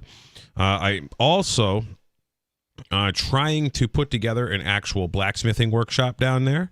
I can't promise that yet, but I'm trying to come up with some locally sourced tools. And that was probably a little easier before the hurricane happened that came through. That sucks. But the hotels are all stating they're going to be open in January. Many of the hotels are planning on being open for Christmas. You know, the Christmas season is huge in Acapulco for, you know, the local Mexicans. They're very much about their holidays. So, yeah, there's going to be a lot of great speakers there. There's going to be a lot of information. It's going to be a lot of fun. And if you want to buy tickets to Anarchapulco, please use coupon code JAY. That's coupon code J, and you will get 10% off your tickets. Nice. Hope to see you there. Sounds fun. I've never been, but I watched the Anarchists, the HBO story or miniseries about it, and it definitely sounds fun. Just like going to Mexico sounds fun too, and everybody says Acapulco, I think that's how you say it, is a really pretty place. So yeah, if you want to do that, just use coupon code J, and then it will help Jay out. So in the last segment, we were talking about copyright and Mickey Mouse's original character, Steamboat Willie, which is so weird. Like, he had a whole different name. Like, why'd they change it? Is becoming not copyrighted anymore. So you can get that story at fox59.com, but I think Joa had a interesting subject he wanted to bring up about the movie. Oh, the movie, yes. That Obama apparently... Leave the World Behind. Mhm. And, you know, I didn't really actually even know anything about the movie. I didn't know. So you watched it, though, right? Yeah, but I didn't no idea it was actually funded by Obama or anything. So I went into it completely biased. I just started to watch it because it had some good known actors like Julia Roberts and Kevin Bacon and Ethan Hawke, a few other people, well-known people. But the movie was good overall, I gotta say. But the thing is that it was clearly a warning to the public, like what's going to happen. I don't want to spoil it too much, and kind of warning if you want to see it. I don't want to spoil it for you because you kind of want to go into it with the surprise. Yeah. But it seemed like they really did want to sort of let us know that not particularly how the movie went down would be the way things happen, but, you know, an imminent like attack could occur in all kinds of directions. And how are you prepared? These are all kind of things that get brought up in the movie, and it, you know, it's up to you guys to be prepared if something happens. And let's just say you just had to prepare for like 2 weeks. Are you even prepared for 2 weeks? Yeah. So, and how are you prepared is a different prescription for everyone. Yeah, in the prepping sense, it's one thing, but in a mental sense, like, are you mentally prepared to deal with this for a month, maybe? And yeah, I mean, there's a big difference between, you know, living in a condo in a city to where, you know, you're literally getting Uber Eats every day, or do you live out on a farm, you know, that's off grid in the middle of nowhere? Like, for example, this morning I was at a farm, Bardo Farm. You know, they're an off-grid farm, basically in the middle of nowhere. You know, you would have to probably leave Bardo Farm to realize, you know, that it's hitting the fan. You know, for example. But like, you know, even my place is, you know, if the power goes out, you know, you know, we have a plan, we have ideas. Like, you know, one of the first things that we're going to start doing when the power goes out is we're going to start pressure canning a lot of meat. Yeah. So I got meat in freezers, for example. And the other thing too is if infrastructure stops right away, you know, one of the reasons I have 3 rabbits, for example, 1 male rabbit and 2 female rabbits, and if those rabbits, we're going to start breeding rabbits right now. You know, as part of the plan too, because you can, you know, produce a lot of rabbit meat pretty quick.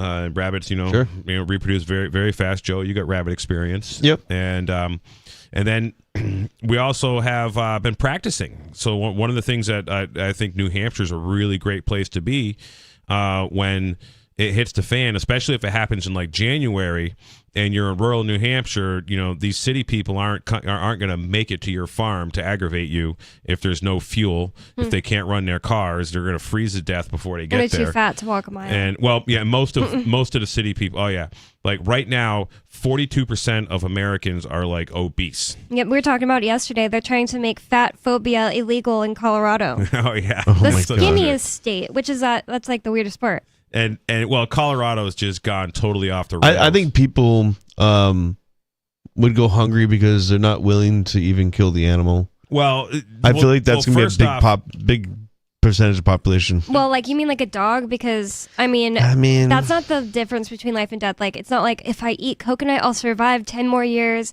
and if I don't, it's like there's lots of reasons. I'm not talking about things that have been alive. domesticated. I'm talking about, like, you know, if you see a wild rabbit, are you going to be able to, or non-domesticated farmed rabbit, right? I mean, and are you going to be able to harvest it? Are you going to be able to take care of it? You know, to be able to prep it for food and everything. Are you going to be able to do that? I wouldn't even be able to catch one, if I'm being honest. Actually, I can't catch a rabbit. I mean, I can. I can knock one out with a stick. I could use coconut to catch a rabbit, maybe. Maybe. I mean, when I was in Colorado, we used to pick off rabbits all the time with a 22, and you know, so and I'm just thinking, like, not everyone's gonna have a 22. So like, another thing we had is we had a really good slingshot, and there was this Mexican guy, and every time that we worked on like something we had to replace the bearings. We would take the little ball bearings or even the radio bearings, and we'd put them in a bucket, slingshot ammo, and half a pieces of chain link, bearings, like little metal things. And the Mexican guy, he could half the time he would nail the rabbit dead. Wow. And eat them? Nah, well, we fed them to the dogs mostly, or he took them and fed them to his dogs. But actually, the rabbits in Colorado, because we were surrounded by alfalfa fields, were really good because they were basically free-range alfalfa rabbits. But the problem with a lot of the rabbits is they're just loaded with parasites. Oh no! Oh yeah, like wild rabbits. I mean, yeah, you better really cook that stuff. And I am glad that you two are on the show because whenever I was hearing about there were some Free Staters that were all excited and ready to eat a wild bear someone shot. Yeah. That's one of the first things I thought, wouldn't that be a very parasite-y animal? It could. What do you guys think about that? I just was a little flabbergasted also because I just don't really see the purpose. There are already so many other things for people to eat. The obvious thing would be just cook it enough. So just cook it enough. So a lot of animals are loaded with parasites. So for example, one of the reasons turkey season is not in the summer is because in the summertime, the turkeys have generally lots of parasites in them, the wild turkeys. And in the wintertime, they don't, from what I understand. Now, I don't know the end. Well, so they will sort of naturally eat certain things in wild that will kill the parasites. And then they're not picking up the parasites so much in the winter. Is what I understand. Maybe somebody could correct me if I'm going to guess that they're not eating the feces of other animals in the winter. It's so basically most animals don't. So what's one of the benefits of rotational grazing? So when you run cows, and then you run some sheep on that ground, you move the cows off, then run some sheep, and then you run chickens over the ground, and then you run pigs over the ground, the same ground. Those animals share don't share the same parasites mostly. Right. Now pigs and humans can share a lot of the same things because they're pretty similar. But so when you're doing a different species, where you're really getting into parasite problems with farming is where you have these commercial hog farms where there's 4,000 hogs and in a 10-acre building. Yeah, and they never for example, change it out. Or, it's always hogs. It's always the same ground. Yep, 10,000 cows on the same feedlot, for example, and concrete floors. Well, even a lot of the feedlots are just dirt. But the pigs are definitely, a lot of them are raised on concrete in the commercial facilities. Is that kind of mean? Doesn't that hurt them? I would say it does, but it also wears their hooves down so it's comfortable, so their body's adjusting. I just think it's it's flat. There's the pigs like to burrow and try to make a bed for themselves. They don't really have much opportunity. You got to throw hay in there, and they use that, but it's concrete floor. That's so sad. That's why I just don't. It's easy to clean. So I try as hard as I can not to eat meat that is just comes from just I don't know if I would never just go buy hot dogs at Walmart, for example. Yeah, anything at Walmart's going to be anything in the grocery store, any commercial grocery store is quite literally going to be corporate tortured animal. Yep. Is what we refer to. Oh, it says cage free though, Jay. It said cage free. Well, cage free is usually it's in a 3-acre barn and there's 20,000 hens. You know what cage free sounds like to me? They're so fat they can't even walk.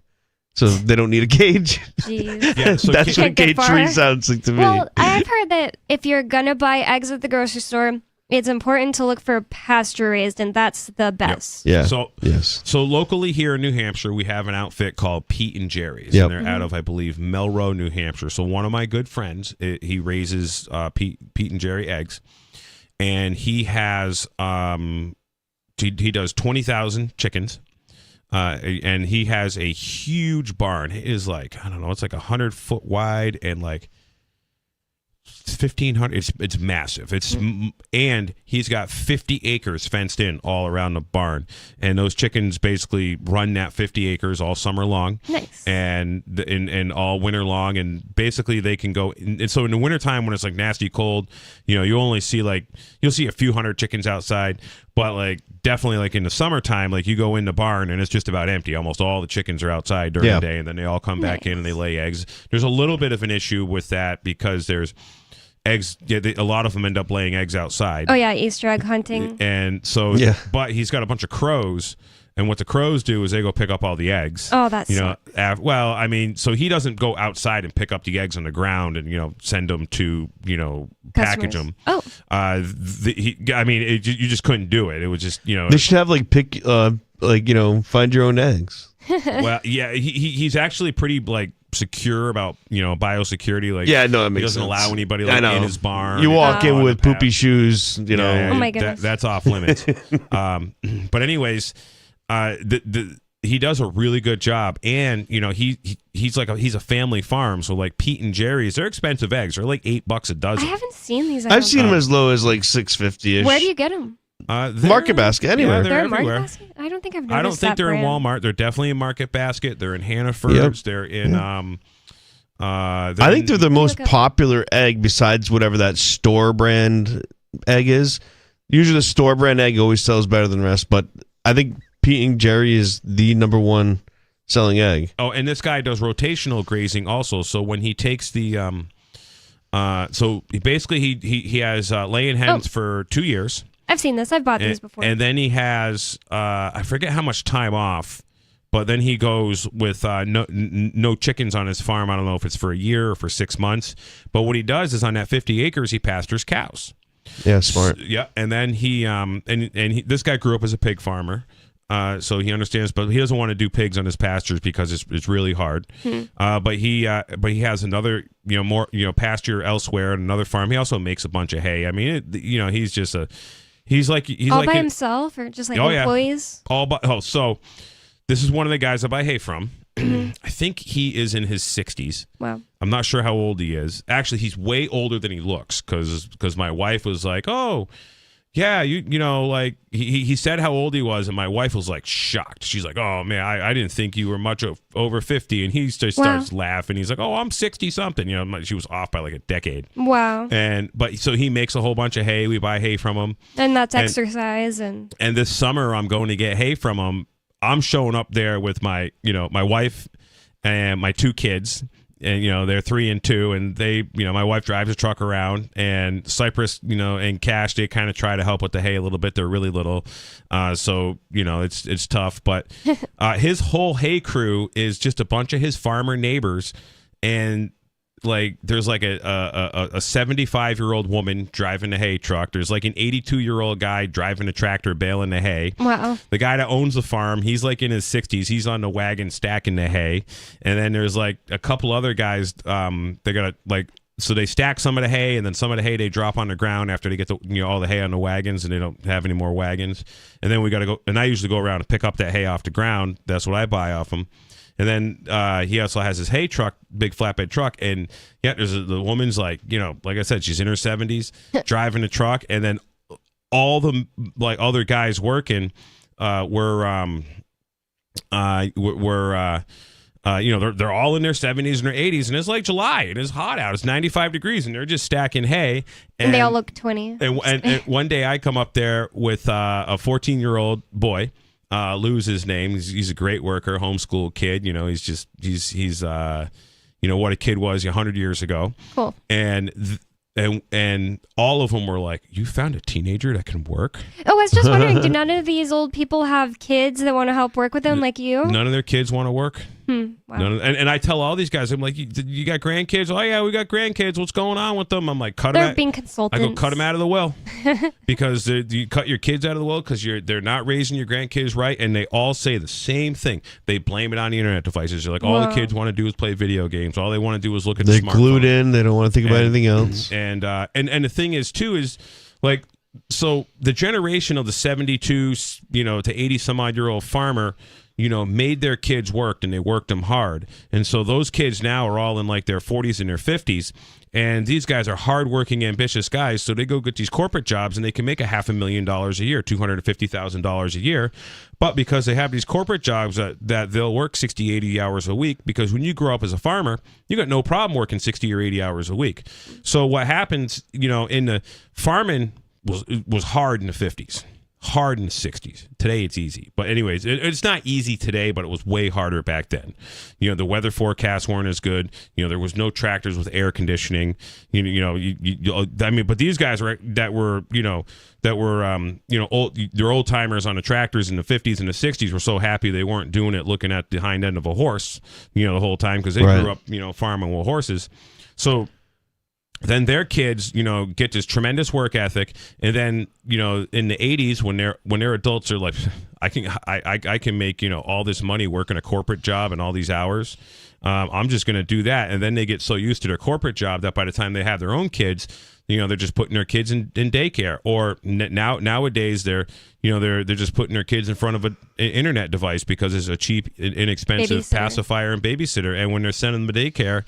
A lot of these daycares are using the internet device also. Wow. So it's so sad to see the even parents if you're dropping getting paid to kids. just sit there and watch kids, you can't do it.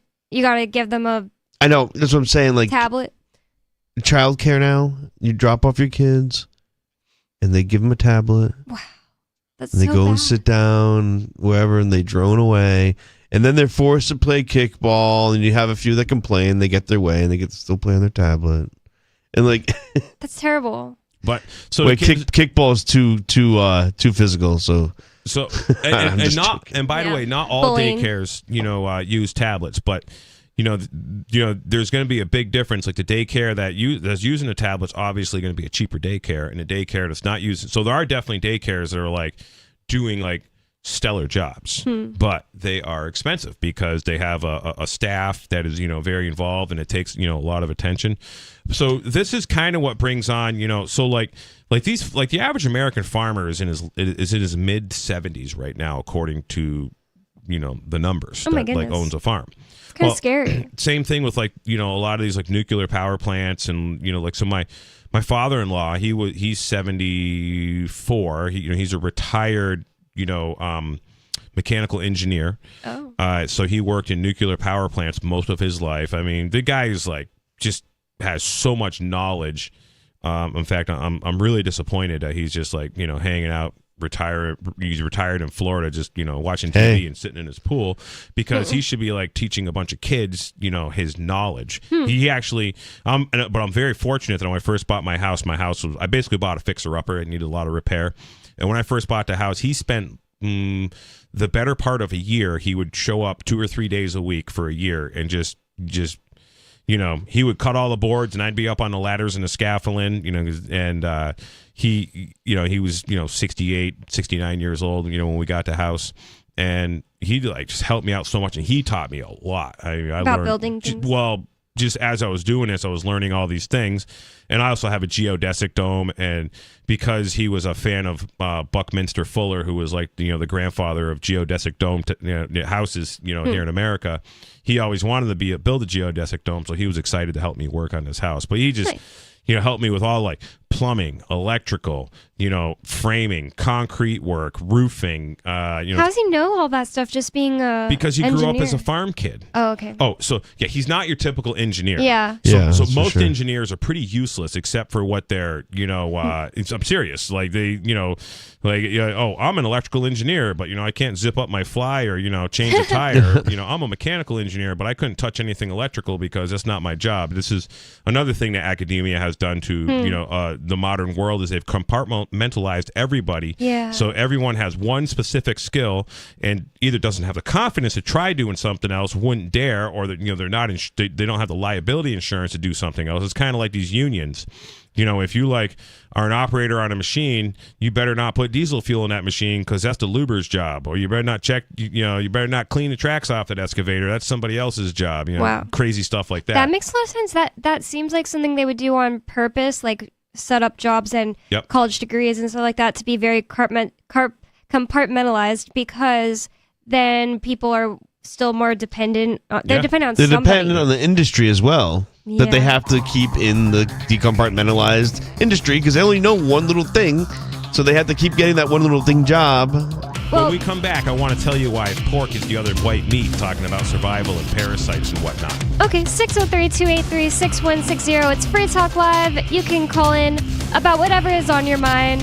It's Free Talk Live. More coming up.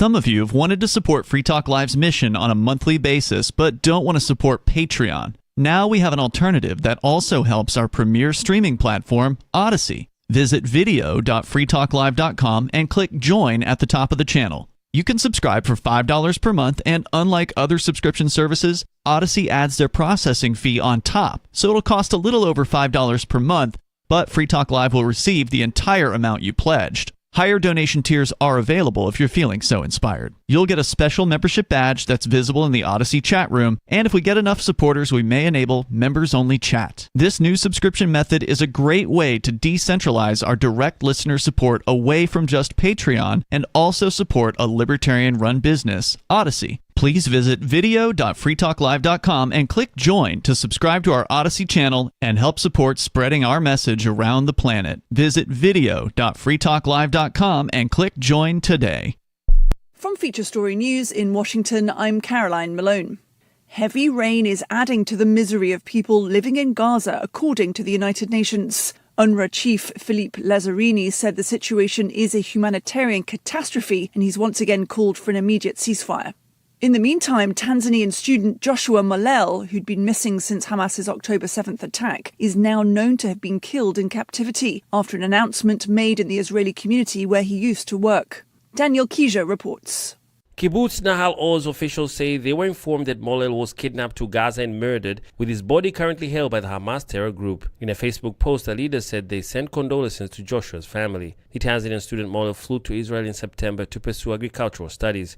His father, Loitu Molel, is skeptical of the truth that his son is dead, as he has not received news on the source of the information. Agricultural interns Joshua Loitu Molel and Clemens Felix Mtenga are Tanzanians who are among the hundreds of hostages held by Palestinian military group Hamas in Gaza since October 7th when it attacked Israel territory, resulting into a wave of attacks. Daniel Kijia, Dar es Salaam.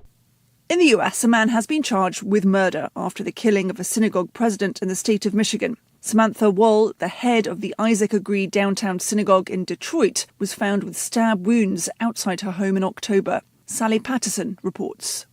Detroit synagogue president Samantha Wall had been at a wedding before she was found unresponsive in the early hours of October 21st. In the days after her killing, there was much speculation that this was an anti-Semitic attack connected to the Israel-Hamas war, which had begun weeks earlier. But prosecutors say none of the evidence suggests this was a hate crime or that the suspect knew the victim personally. 28-year-old Michael Jackson Bolano faces life in prison without parole if he's convicted. His lawyers maintain he's innocent, saying police were under pressure to find a suspect because of publicity around the case. Sally Patterson, New York. Dozens of pharmaceutical companies in the US are being hit with penalties for charging prices deemed too high by the Biden administration. The White House says these inflation rebates will reduce medication costs for the most vulnerable in society. Benji Haya reports.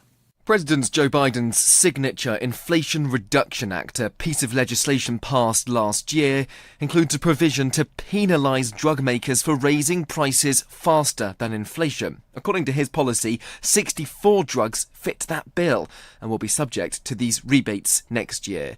The aim is to save users $25 billion annually by 2031. Inflation has declined by 2/3 since hitting a 40-year high in June 2022, but it still remains above 3%. Benji Haya, Washington. From bureaus worldwide, this is FSN.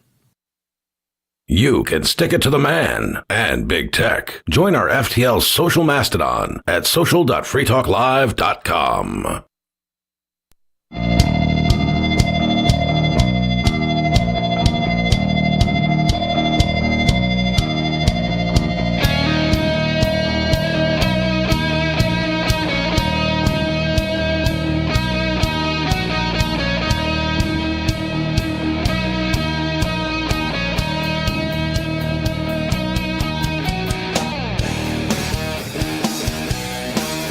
It's Free Talk Live. It's talk radio that you control, and 603-283-6160 is the phone number for you to call in if you have anything you want to bring up. That's 603-283-6160. And with you in the studio tonight, you've got me, Bonnie, Jay, and Joa. and I want to tell you about Fork Fest 2024. Join liberty-minded voluntarists, anarchists, and libertarians from June 13th through the 16th for the 8th annual Fork Fest at Rogers Campground in the beautiful White Mountains of New Hampshire. Fork Fest is a fork of the Porcupine Freedom Festival, which has sold out in recent years. Fork Fest happens the weekend before the Porcupine Freedom Festival. Fork Fest is decentralized, which means that there's no ticket cost and no one is in charge. All you have to do to join the fun is reserve your camping site, RV site, or motel room with Rogers Campground for June 13th through the 16th. You can find out more at the unofficial website, forkfest.party. You can also connect with other attendees on the ForkFest Telegram and Matrix chat rooms, as well as the ForkFest forum. You can find links to those at forkfest.party. We hope to see you there June 13th through the 16th. Forkfest.party. We have some people we know in the community this year that really want to make ForkFest great again. Yeah, myself and my friend Colin, we've Yep. been actually talking and planning on doing some stuff at ForkFest. I would like to have some Awesome. presentation. I plan on being at ForkFest, and I'm probably going to be pretty low key at PorkFest. I can't afford to spend like 10 days up at Rogers Campground. Last year it was just I lost a lot of work, and it was expensive to have somebody take care of my farm while I was gone, and like no garden weeding got done, and it really slowed us down a lot. So but I definitely would like to do some ForkFest. That'd be awesome. And then we'll probably just going to go up and tent camp, the last couple of days of PorkFest, just up by the kid thing, because I'm just going to do stuff with my kids. Yeah. And, for the couple of days of PorkFest.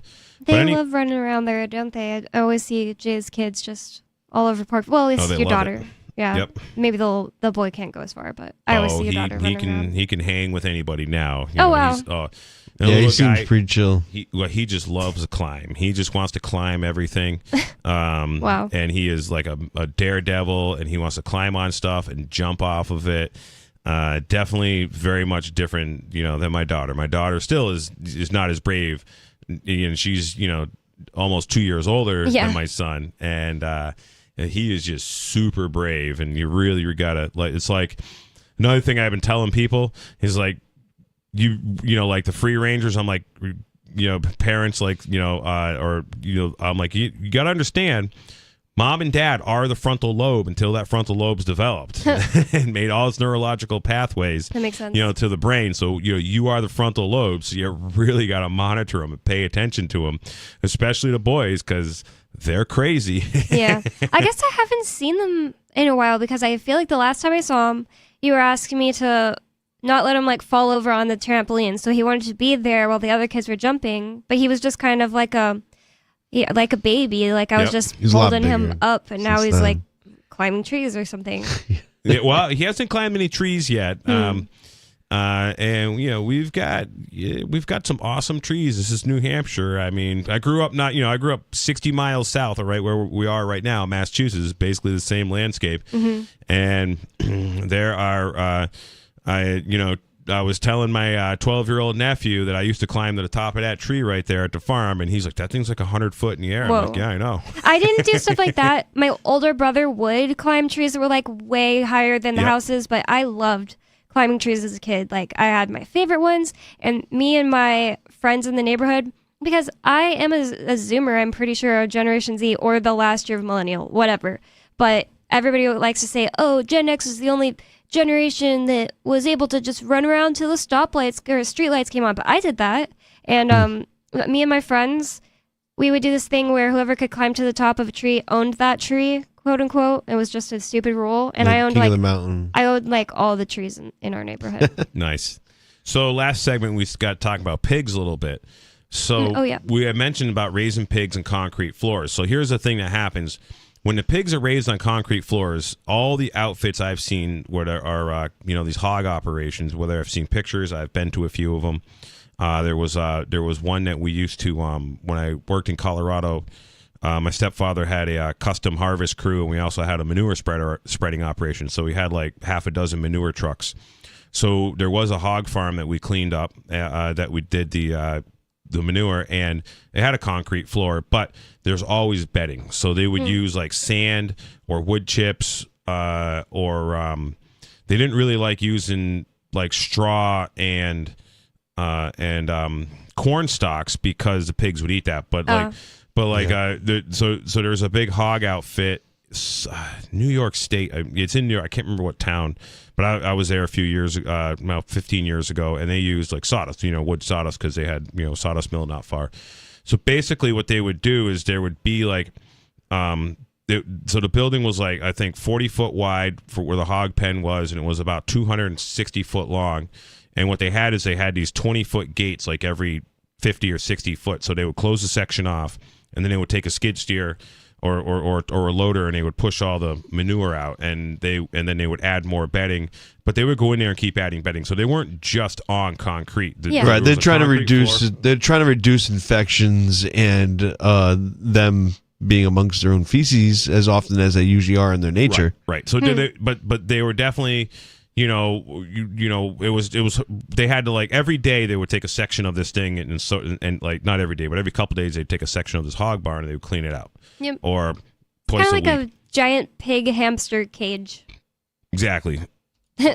So anyways, and the reason they want to raise these pigs in these barns, this all started with government subsidized food operations. And so same thing, so you got all your cheap GMO food and your synthetic manure, which is, today they call it, just fertilizer. Your synthetic fertilizer that's made, it's petroleum based and made from other chemicals. And it's faux newer. Faux newer, yeah, I guess. So anyways, you can. Faux newer. So if you take a hog, it takes, like, the way that, like, Bardo Farm raises their hogs is they're just out on a forest. Well, or a lot of them, the way it's set up now, they have like a third of their pen or a quarter of their pen is like basically just pasture, and then the rest of it's all forest. And they can just forage anything they want. So basically, they'll have like 20 feeder hogs or 30 feeder hogs on, I don't know, 15 acres, 7 acres, 12 acres, whatever. They're all different size, and then they'll like, then they'll move them to like another pen, which will be, a 6 acre one, and then another one that'll be like a 20 acre, and they got like 300 acres up there or something. So anyways, but when so that meat, when you buy that meat, it's really red. Like when I'm at Pork Fest cooking like a country style rib, for example, a lot of people like don't see a pork cut that is like red, like steak, like beef. Mm-hmm. And some people will be like, what kind of cut is that? Is that beef? Because and even people are like, well, that looks like a pork chop, but I've never seen it so red before. And I'm like, so I tell them this story. I say they have red meat because these pigs were raised on New Hampshire dirt, New Hampshire soil, and there's a lot of red clay in New Hampshire. Like really? Yes. So that's so weird because, like, you don't see it. Like, it's not just like right on under surface. the topsoil. Oh, okay. So if you dig a hole anywhere around my property, you got a couple inches of topsoil, like in the forest, and then you have about a foot to like maybe 4 foot of clay, and then it's like sand. It's weird You because can get a metal detector and try to find some gold in that clay. It's so weird looking, but in Alabama, I've always said that New Hampshire looks a lot like the landscape of Alabama to me, except without the kudzu, which is like this crazy vine that grows on everything that was like an invasive species, and the red dirt. Like you just like are driving and you see on the side of the road red dirt. Yeah, there's deposits here and there. I don't see it as common as what you're describing, but I've seen it a lot. So there's a lot of red dirt on Barrow Farm. There's a lot of red dirt in Henniker. There's a lot of red dirt in Ware. I've never seen it. I know there's a lot of red dirt in Winchester, just south of here. Because I had a Is friend red dirt good or bad? Well, so the reason it's red is because there's iron in it, and so like the reason our blood is red is because of iron. Basically, the only difference between chlorophyll and blood is chlorophyll's in a plant and it's magnesium. Blood, there's iron in it. So when you raise pigs, they really need iron. And what happens is so the reason they want to raise them in an enclosed facility. So when Tyson raised hogs, it's thousands of hogs, in a barn that is covered, so they're not getting direct sunlight. So these white pigs, and this is also why there's all the pigs are white now. So like a lot of the pigs, a lot of the heirloom pigs have all kinds of colors and spots. So a lot of like Bardo Farms pigs, some are all white, but a major, I don't know how many of them have spots. They call them colored pigs. They're like heritage looking pigs. I rarely see them there. Well, they are there. I've never been there. Anyways, the reason the corporate hog operations put them indoors is because if you can keep pigs at I think it's 60 degrees, you can keep them at a specific humidity, and then you just keep them under artificial light 24 hours a day, or they'll shut off the light for 2 hours a day or 3 hours a day. All different operations, do different things. Is because they can basically feed the heck out of these hogs. Genetically modified, government subsidized, whatever is the cheapest feed. So generally it's corn and soybeans. Mm-hmm. And the soybeans and the corn, as we know, they dump tons of chemicals on them. They put Roundup on them, and because the Roundup doesn't really work so well, they add some kind of stinger to the Roundup, and they call these stingers Warrior, or What is a stinger? What's that? Stinger is like a cup of this nasty poison that they dump into the That's worse than sprayer. Roundup? Yes, because Whoa. Roundup doesn't work. It's for specific weeds. And I don't know if stinger is the appropriate term for what these things are, but when I worked on the farm out in Colorado, we would put this stinger with the Roundup called Warrior. And Warrior killed this thistle type thorn weed that was really nasty, and I think they called it binder weed, and it would just totally screw up the combine. Or if you got it in the alfalfa, the cows, it would be this thorny stuff and the cows wouldn't want to eat it, or it would the cows couldn't eat it because it was pretty nasty stuff. And so anyways, when you basically raise a hog to market weight, which we're going to say is a 220 pound hanging weight carcass. So that would be with no guts, basically bled out, maybe that would be a 350 pound, finished hog, or, 330 pound. It takes an outfit that's doing it the way it's been done for years, over a year to raise a hog to that size. Well, these big commercial outfits, they can raise a hog to in 4 or 6 months to a similar weight. Yeah, with the specific humidity, right. light, with all temperature. those things. It kind of seems torturous, to have the lights on almost 24/7. I mean, they don't know any better. It's just that's their life. I wouldn't say it's torturous, but what you end up with, it doesn't allow those muscles to take a break. So I guess it develops. So what you end up with is a really tender. You end up Yeah. with tender meat because they're not moving a lot. They're not running around. They're just kind of hanging out, and they have just food, all the time. And then what they have to do is they have to put essentially a synthetic iron and synthetic lysine. And how good is that for you to eat? Well, I'm not sure. I mean, but the synthetic iron is that they put in the feed is basically enough synthetic iron so that the pigs don't get sick. Yeah. But the reason that this commercial pork is white is because the pigs are anemic. Oh my goodness. Because they're not on dirt. Pigs need to be on dirt. They are like Mother Nature's plow. You put pigs on just some ground, and they're gonna rip it all up. It's part of their diet to consume their feces 7 times over. Yeah, I was just thinking pigs without being able to go into mud and play in mud. That sounds not very nice. So they'll definitely be consuming their feces in these corporate hog operations. You go look at my pig pen right now, and since Warner hasn't been there in in about a month to clean up the pig poop, there's big piles of pig poop in 4 corners. I got 3 pigs that are on probably about an acre. Do you have to stop them from trying to eat it? Or? No, they don't eat it. No, because they don't want to. Because they got all kinds of dirt to dig in. Yeah. Now when there's thousands of pigs on a few acres of concrete, with all their shavings and bedding, they're constantly going and up, rutting through their own, excrement. Because they think it's dirt. That's what's there. Well, it's interesting because in the summertime they'll go for the the poopy puddle Well, and, so, yeah, and enjoy and cool down. But then in the winter, that poopy puddle is actually warm because of the bacteria and it is keeping it warm. You can see it steaming everywhere. But so it's just a balance. And I'm not saying that it's unhealthy for them. So the puddle you're talking about, if it's an overcrowded area, it'll be a very, very poopy puddle. But pigs are actually pretty clean. They are not really interested in pooping and pee and like right where they're eating or they're sleeping. Like animals are so much smarter about that than people think. Like Coconut, my dog, it's really hard to convince him to poop or pee in our yard. He's always like, I just got to go like to the next yard. Right. Well, he wants his scent all over the place, because he's a male. That's his deal.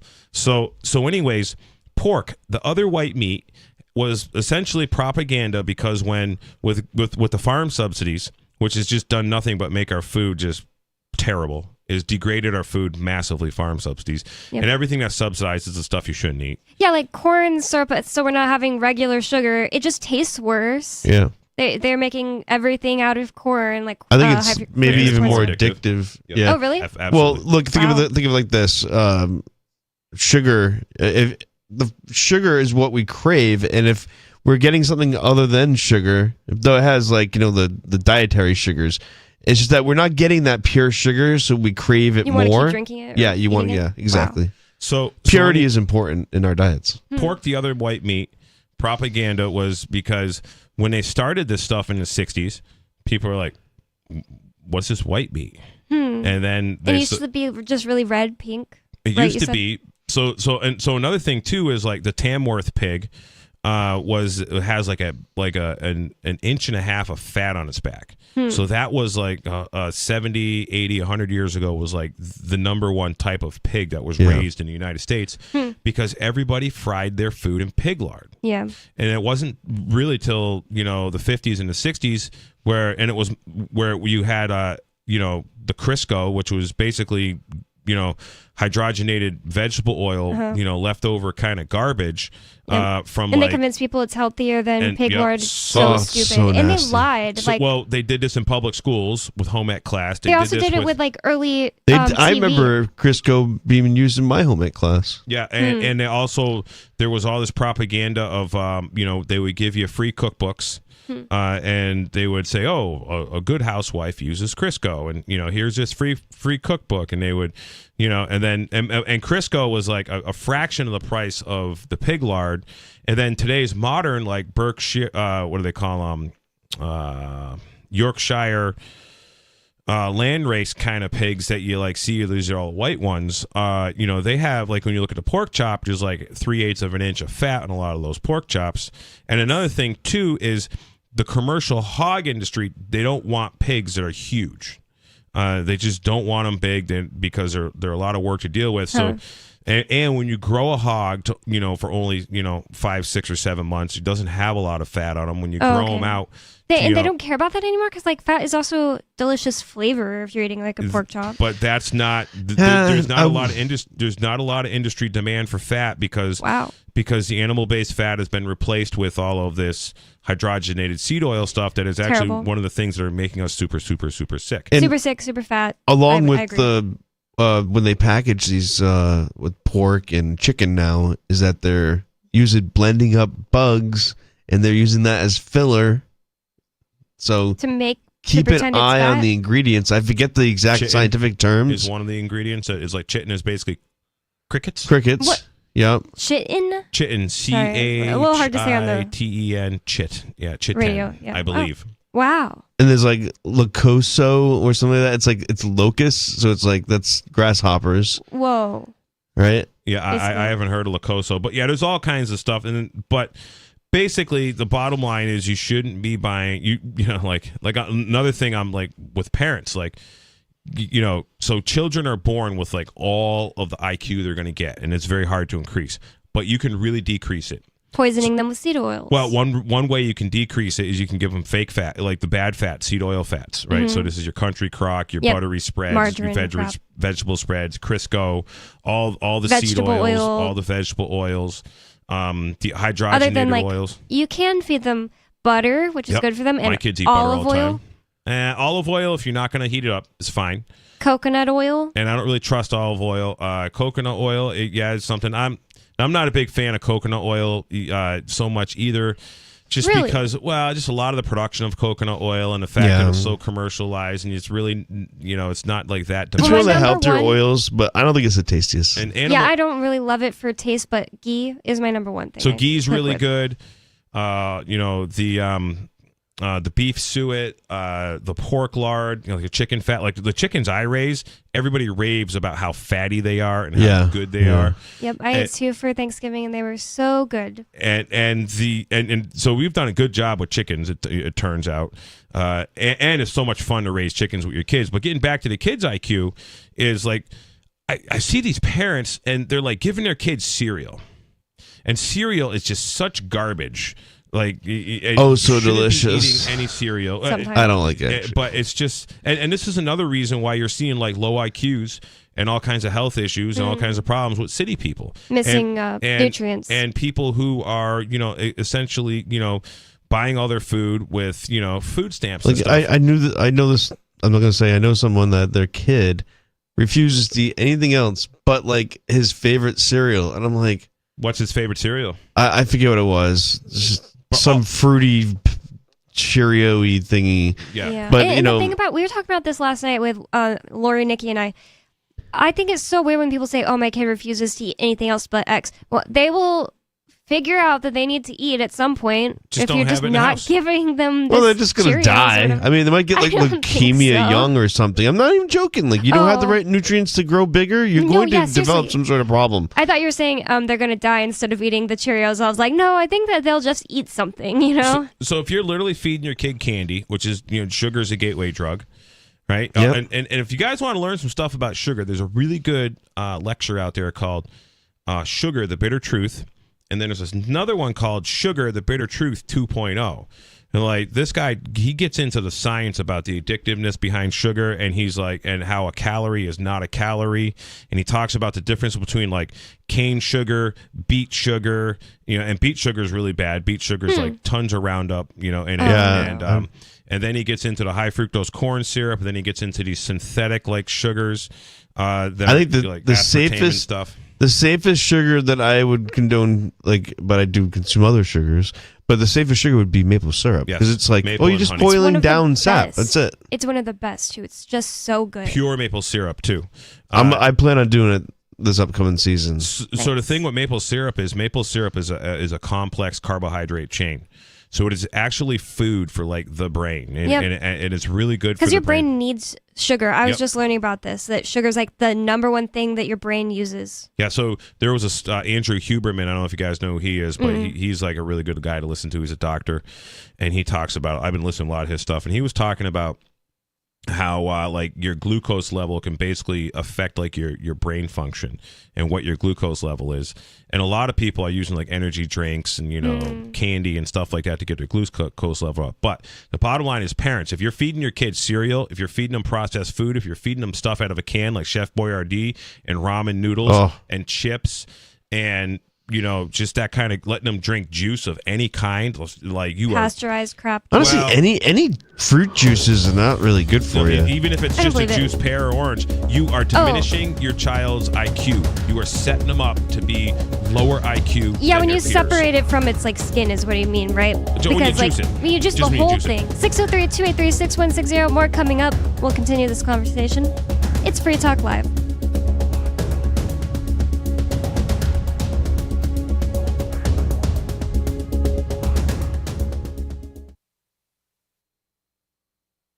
This hour of Free Talk Live is brought to you by Dash Digital Cash. Dash is the cryptocurrency designed to be used for spending. In addition to being one of the world's first cryptocurrencies, Dash was the first crypto project to have a decentralized autonomous organization that to this day continues to improve and promote Dash. Every month, 10% of the mining rewards go into a treasury. Anyone with one Dash to spend can put forward a proposal to the Dash masternodes. The masternodes vet the proposals and decide which ones move forward and are funded by that treasury. Nowadays, DAOs are plentiful, but Dash paved the way by doing it first nearly a decade ago. Dash is one of the oldest cryptocurrencies and is widely available on exchanges, including the decentralized Maya protocol, and in multi-crypto wallets. It's easy to get and use Dash. Start by learning more at Dash.org. Thanks to the Dash DAO for sending us 32 Dash per month to promote Dash on the air. Visit Dash.org to learn about Dash. Dash.org. There are basically two types of advertising: direct response and branding. Radio's great for direct response with its low cost to listener ratio, but audio can't be beat for branding, which is a longer term endeavor. You want to be the first thing that someone thinks of when they think about your product or service. If you have a local business that you want kept top of mind in your community, call the station. If you need national reach, Free Talk Live's got around 200 radio stations, millions of monthly listening sessions, can suit all budgets, and if we don't think we're right for you, we'll tell you. Email me, mark@freetalklive.com.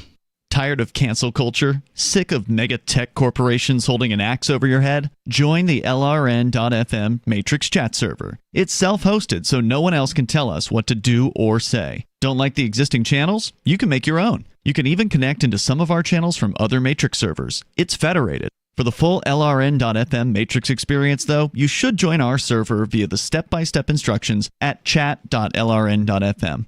Chat.lrn.fm. You're listening to the live edition of Free Talk Live. Hour number 3 is next after the news here on the Liberty Radio Network at LRN.FM. From Feature Story News in Washington, I'm Caroline Malone. Heavy rain is adding to the misery of people living in Gaza, according to the United Nations. UNRWA chief Philippe Lazzarini said the situation is a humanitarian catastrophe, and he's once again called for an immediate ceasefire. In the meantime, Tanzanian student Joshua Molel, who'd been missing since Hamas's October 7th attack, is now known to have been killed in captivity after an announcement made in the Israeli community where he used to work. Daniel Kija reports. Kibbutz Nahal Oz officials say they were informed that Molel was kidnapped to Gaza and murdered, with his body currently held by the Hamas terror group. In a Facebook post, the leader said they sent condolences to Joshua's family. The Tanzanian student Molel flew to Israel in September to pursue agricultural studies. His father, Loitu Molel, is skeptical of the truth that his son is dead, as he has not received news on the source of the information. Agricultural interns Joshua Loitu Molel and Clemens Felix Mtenga are Tanzanians who are among the hundreds of hostages held by Palestinian military group Hamas in Gaza since October 7th when it attacked Israel territory, resulting into a wave of attacks. Daniel Kijo, Dar es Salaam. In the US, a man has been charged with murder after the killing of a synagogue president in the state of Michigan. Samantha Wall, the head of the Isaac Agree downtown synagogue in Detroit, was found with stab wounds outside her home in October. Sally Patterson reports. Detroit synagogue president Samantha Wall had been at a wedding before she was found unresponsive in the early hours of October 21st. In the days after her killing, there was much speculation that this was an anti-Semitic attack connected to the Israel-Hamas war, which had begun weeks earlier. But prosecutors say none of the evidence suggests this was a hate crime or that the suspect knew the victim personally. 28-year-old Michael Jackson Bolano faces life in prison without parole if he's convicted. His lawyers maintain he's innocent, saying police were under pressure to find a suspect because of publicity around the case.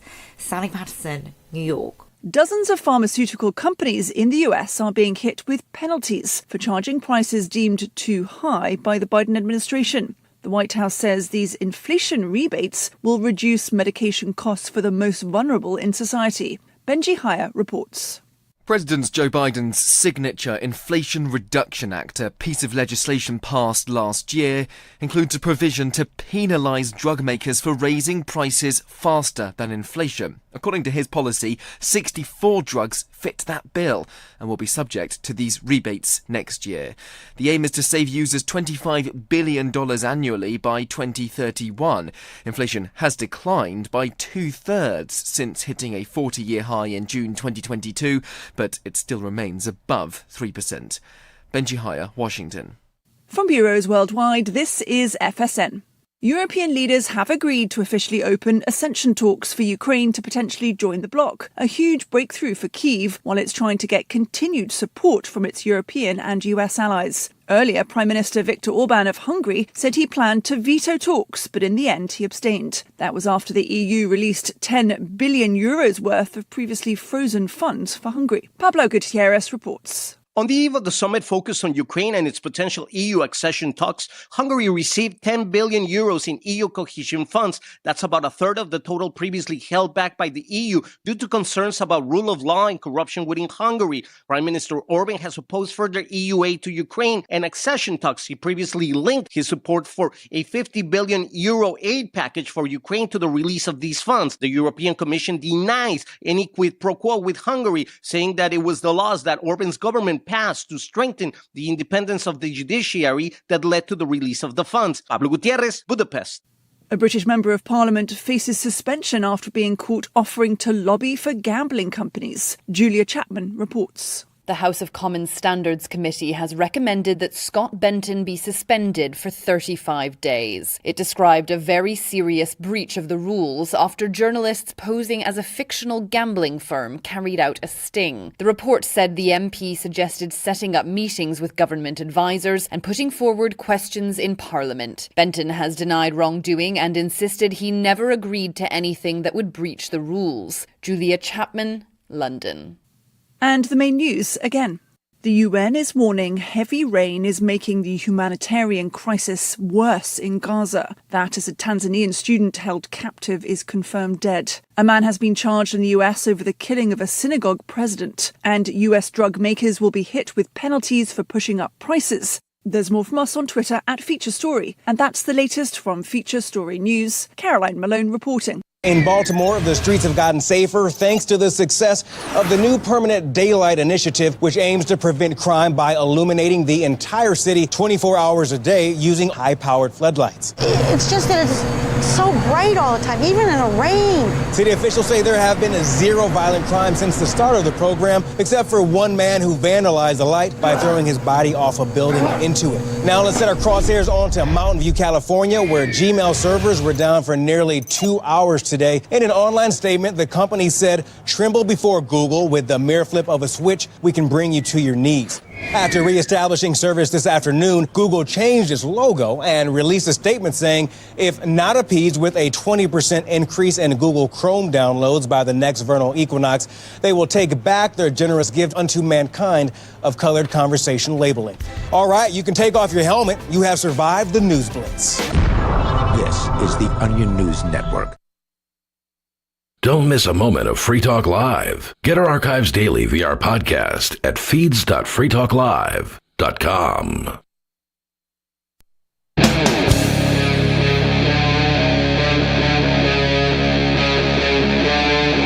Free Talk Live.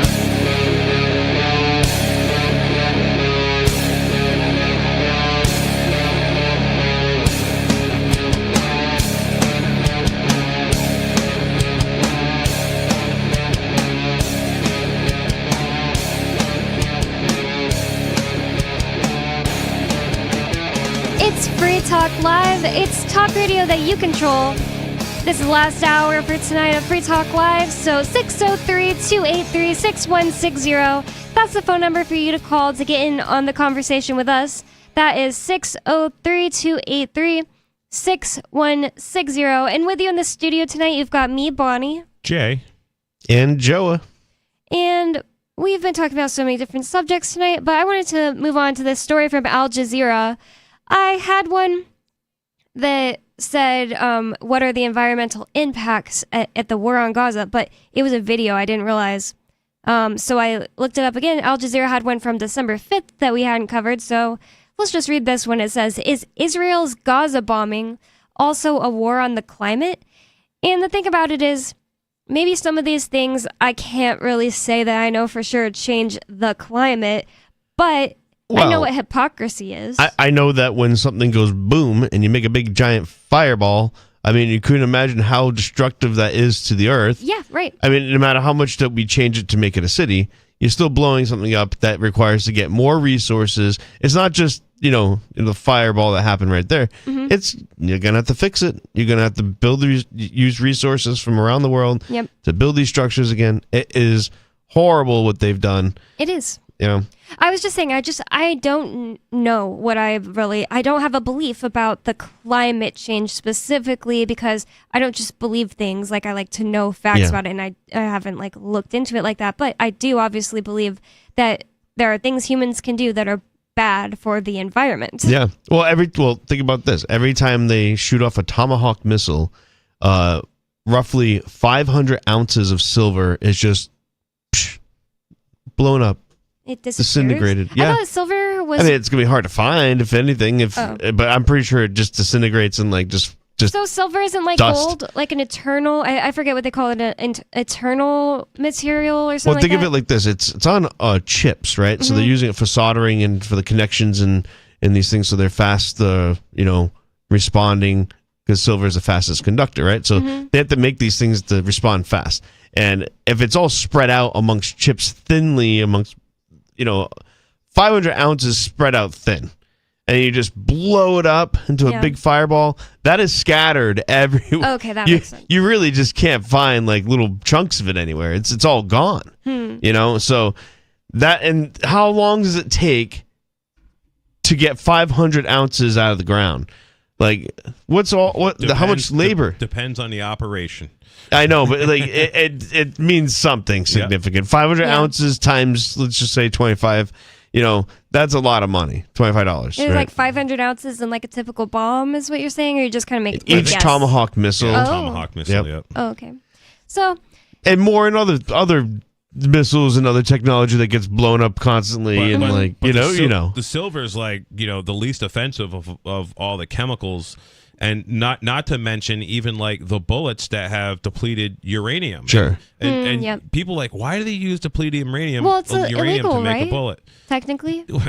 They got them everywhere. I mean, Iraq is covered with depleted uranium, and the reason they want to use uranium is because it's so dense. It's way heavier than copper or steel or lead. Yep. And same thing with silver. Silver is way more dense than lead. So if you actually made a bullet out of silver, it would penetrate armor way better than lead because it's more dense. I just can't imagine being a person who sits around designing these things, building them, and being fine with that. Oh my gosh, could you imagine?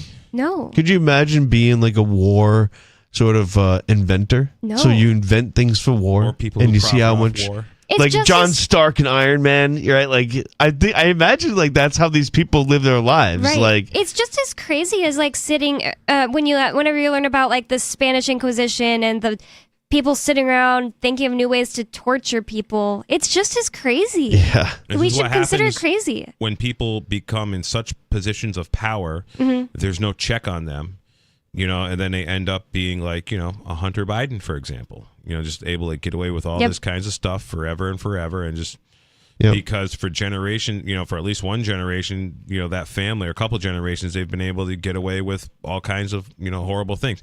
Just all the political crime families, whether they're the Clinton crime family, the Bush crime family, the Biden crime family, they're just, these guys, this is why the founding fathers put like power should never be allowed to be like within a class of men or within a family. That was one of the things like monarchy, right, because you get what we got now essentially. Well, I just like I can only imagine like it's never ended with all these like things that they've built and stuff. But I just remember like going to like the Renaissance Fair and going to the torture area, and like you walk through this thing, this building, you see it's like a museum of all these torturous devices, and it's the same thing. It's the same sort of people are around nowadays, just that they're building something that is a projectile. Yeah, it really is. Before we get into this story about Gaza and its environmental impact, we have David from New Mexico on the line. David, what's on your mind? Yeah, I'm calling a man about a horse. Today, but I'd come and see. I'd go to see a man about a horse, but you're too far away, so I'm going to call you instead. And you talking about people career building. Excuse me, I don't feel well, so that's why I'm not on the ball yesterday or today. I'm sorry. It's okay. What's your question about the horse? Well, I'm going to wait on that for a second, but my cousin of mine, Nobel Prize 1939 physics, that was his job. He helped make the A bomb. He was Ernest Orlando Lawrence. He made all of the fissile material at Oak Ridge National Lab, and he won the Nobel Prize for inventing the first cyclotron, the Large Hadron Collider. Really? The first one of those. Yeah, and they named Lawrence Livermore and Lawrence Berkeley National Labs after him. Oh, cool. And that's out of Massachusetts? No. Lawrence is in Lawrence Berkeley, Lawrence Livermore. That's California. And then when he was with the Manhattan, I didn't know that. When he was with the Manhattan Project, he was running Oak Ridge in Tennessee, and he never gets any credit. And by the way, the family did regret that his work was used to make an atomic bomb. Sure. To the level that his wife actually petitioned the government to take the family name off of. Get out of here. Lawrence. No, for real. You can actually find this online. She petitioned the government to take the family name off of Lawrence Livermore and Lawrence Berkeley National Labs because she didn't want her family name attached to the atomic bombs. But I forget what I was saying. There's something else about that. I'll come back to it if I remember.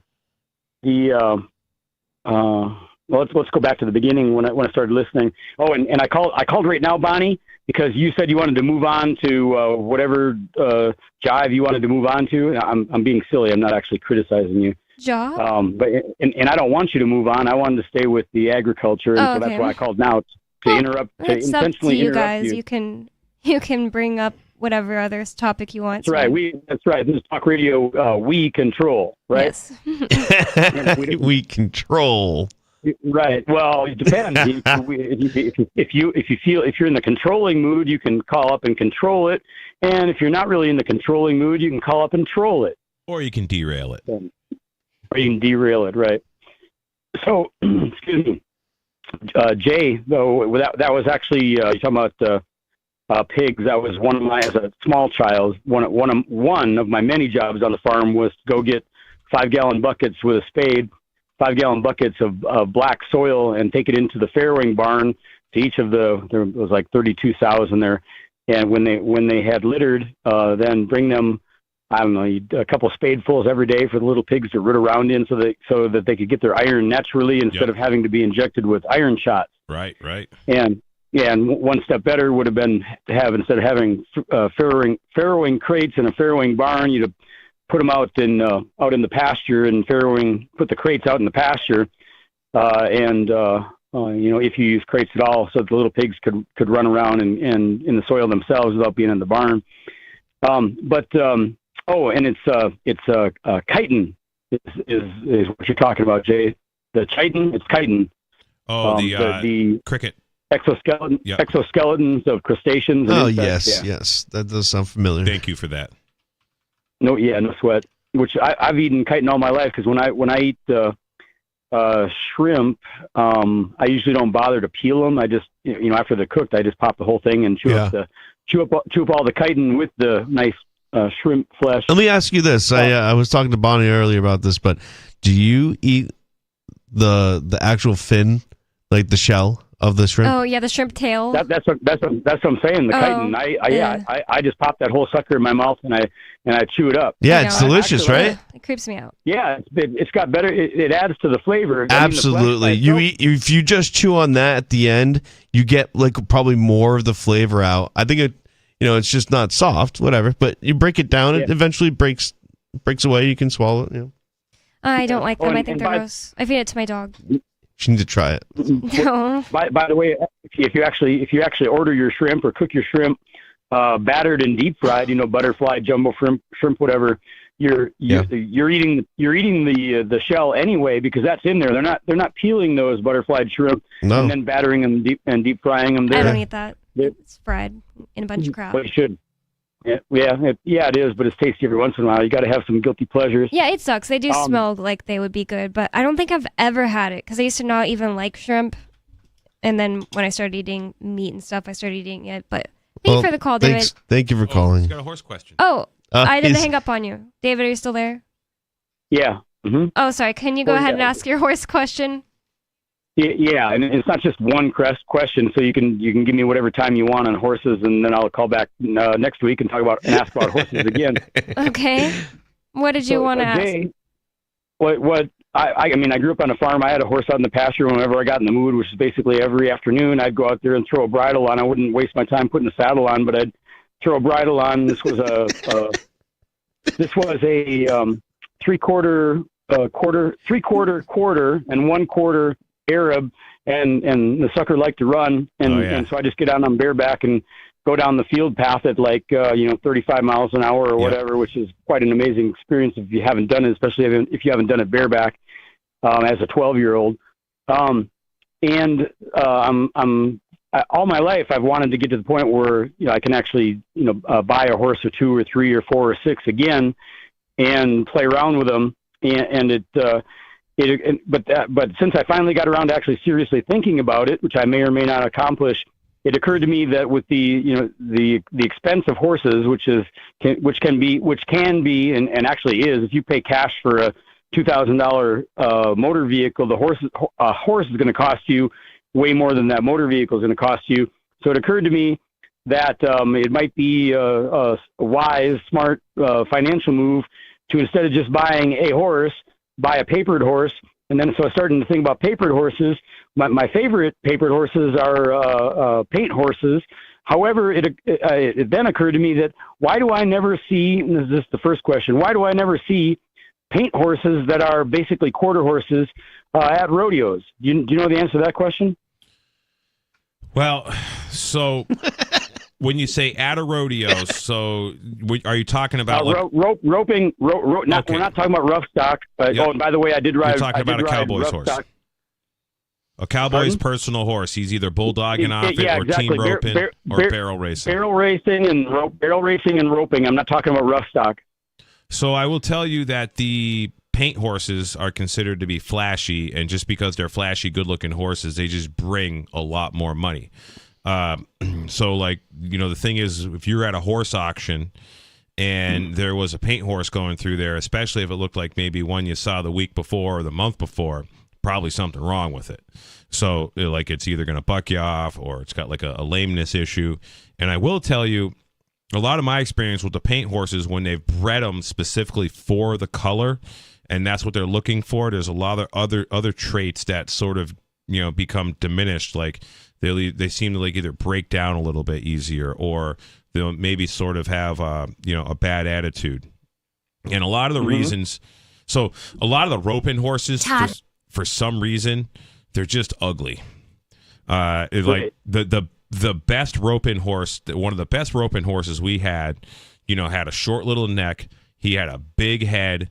He was like a roan color, dapple, like he had some white spots on him. I wouldn't say he was dapple, but he was like the reddish roan, and he was like short back. His conformation sucked, but this horse could just do his job.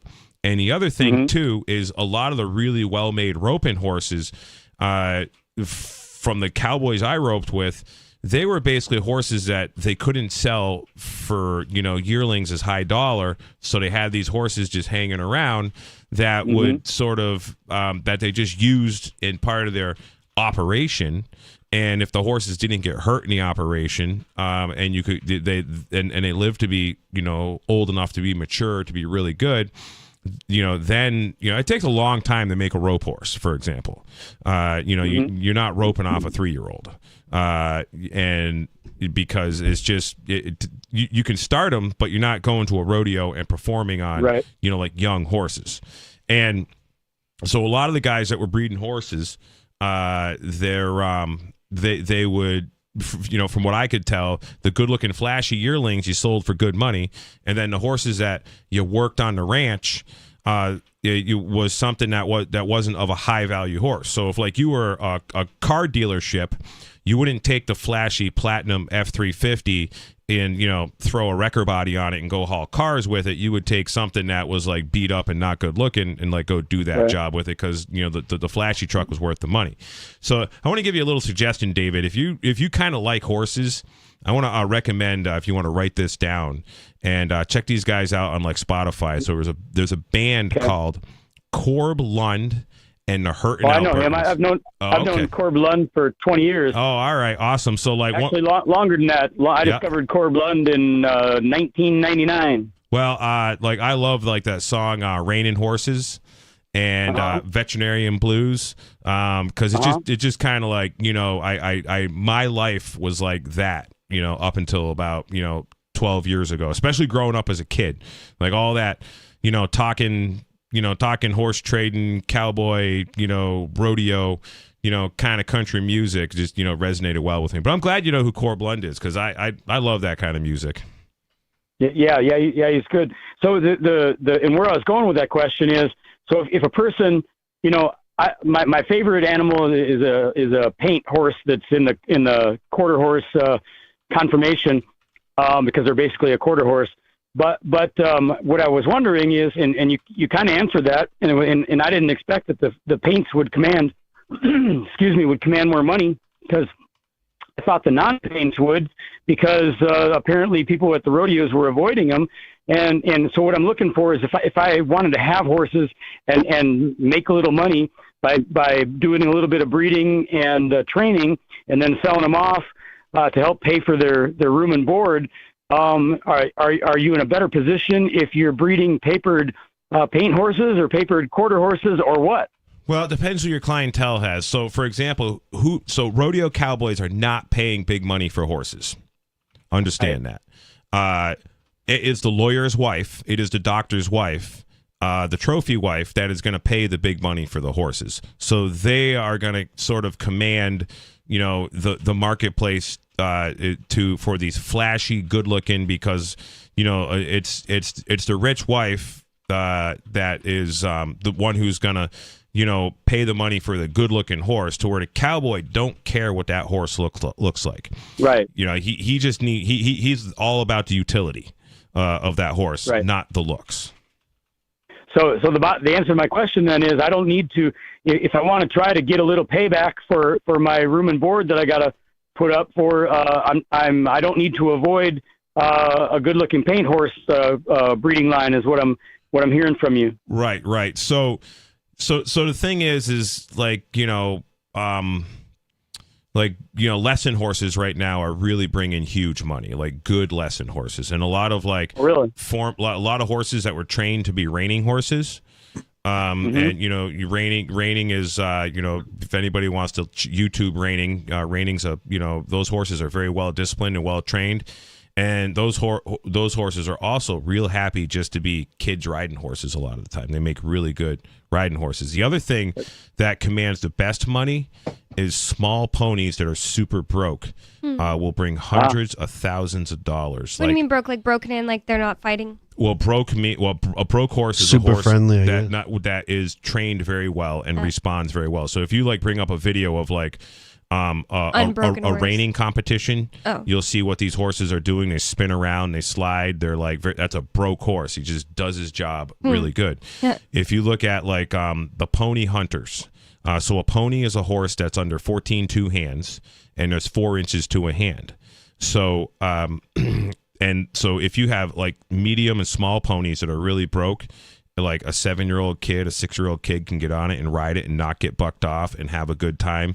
I have watched time and time again those ponies sell for hundreds of thousands of dollars. Now you're selling these to elitist people, like people who like own prisons, people who are, you know, in, you know, basically parasite class is what you're selling it to, you know, oil, you know, type, you know, barons. And, Ian and Arya's landlord. Yeah. Yes, exactly. Yes. So, Oh my God. my brother trained horses for a guy that he was a owner, I believe, in Wackenhut. Wackenhut is like a big prison industrial complex thing. I did some work for Wackenhut on Kirtland Air Force Base in Albuquerque. Yeah, I know who you're talking about. Okay. It's weird you guys are talking about like these people working for the prison industrial complex as being parasites too, because today Ian was telling me everything in his jail cell and all the products they give you, it's a brand called Bob Barker. And he was like, no, but it's not the Price is Right guy. And I was like, I don't even know what you're talking about. And then someone brought that up in the chat just now. I was like, that's really weird. It's so weird when you learn about something for the first time and then someone completely unrelated brings it up again. Yeah, it's like when you start driving a Jeep, you start noticing all the Jeeps on the road. Yep, it's exactly like that. So weird. There's actually a name for There's actually a name for that phenomenon, and I forget what the title is, but it was someone something. brought it up like a couple weeks ago. I can't remember either. But yeah, Right, yeah. It's a very common phenomenon. I think being a rodeo clown is the craziest job ever. I've seen people do it. I trained to be a rodeo clown when I was a teenager. Did you ever actually do it? Not really, not like professionally, but Wow, so scary. I think they like to be called bullfighters. I've never heard that, honestly. Bob Barker is America's leading detention supplier. Yeah, but it's not the same guy, just so No, everyone it's knows. not. It is not. 603-283-6160. One more segment tonight of Free Talk Live coming up.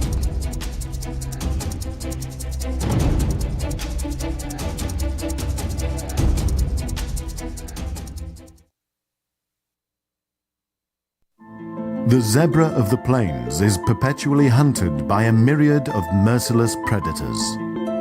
With no purpose other than to feed monsters, the zebra spends its entire life standing around awaiting a violent death. They are nature's ultimate prey. The zebra paces the earth, patiently going through the motions of life, knowing that at any moment it will end in a sudden shock of pain and brutality. With its black and white stripes serving as an ostentatious beacon to any nearby predators, the zebra whiles away its time before gruesome elimination. Zebra wait on the pantry shelf that is the African plain before something finds it and, at last, remembers to eat it. This is the Onion News Network. From Feature Story News in Washington, I'm Caroline Malone. Heavy rain is adding to the misery of people living in Gaza, according to the United Nations. UNRWA chief Philippe Lazzarini said the situation is a humanitarian catastrophe, and he's once again called for an immediate ceasefire. In the meantime, Tanzanian student Joshua Molel, who'd been missing since Hamas's October 7th attack, is now known to have been killed in captivity after an announcement made in the Israeli community where he used to work. Daniel Kija reports. Kibbutz Nahal Oz officials say they were informed that Molel was kidnapped to Gaza and murdered, with his body currently held by the Hamas terror group. In a Facebook post, the leader said they sent condolences to Joshua's family. The Tanzanian student Molel flew to Israel in September to pursue agricultural studies. His father, Loitu Molel, is skeptical of the truth that his son is dead, as he has not received news on the source of the information. Agricultural interns Joshua Loitu Molel and Clemens Felix Mtenga are Tanzanians who are among the hundreds of hostages held by Palestinian military group Hamas in Gaza since October 7th when it attacked Israel territory, resulting into a wave of attacks. Daniel Kijo, Dar es Salaam. In the US, a man has been charged with murder after the killing of a synagogue president in the state of Michigan. Samantha Wall, the head of the Isaac Agree downtown synagogue in Detroit, was found with stab wounds outside her home in October. Sally Patterson reports. Detroit synagogue president Samantha Wall had been at a wedding before she was found unresponsive in the early hours of October 21st. In the days after her killing, there was much speculation that this was an anti-Semitic attack connected to the Israel-Hamas war, which had begun weeks earlier. But prosecutors say none of the evidence suggests this was a hate crime or that the suspect knew the victim personally. 28-year-old Michael Jackson Bolano faces life in prison without parole if he's convicted. His lawyers maintain he's innocent, saying police were under pressure to find a suspect because of publicity around the case. Sally Patterson, New York. Dozens of pharmaceutical companies in the US are being hit with penalties for charging prices deemed too high by the Biden administration. The White House says these inflation rebates will reduce medication costs for the most vulnerable in society. Benji Haya reports. President Joe Biden's signature Inflation Reduction Act, a piece of legislation passed last year, includes a provision to penalise drug makers for raising prices faster than inflation. According to his policy, 64 drugs fit that bill and will be subject to these rebates next year. The aim is to save users $25 billion annually by 2031. Inflation has declined by 2/3 since hitting a 40-year high in June 2022, but it still remains above 3%. Benji Haya, Washington. From bureaus worldwide, this is FSN. We're still not sure why you'd want to watch, but our video feed is streaming nightly for free at cam.freetalklive.com.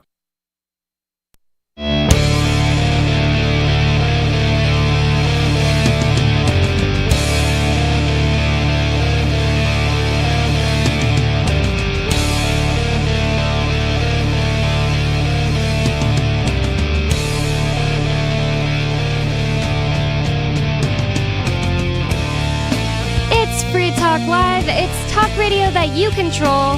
603-283-6160 is the phone number for you to call. That's 603-283-6160. And this is the last segment of the night, so if you want to call in, call that number. With you in the studio tonight, it's me, Bonnie. Jay.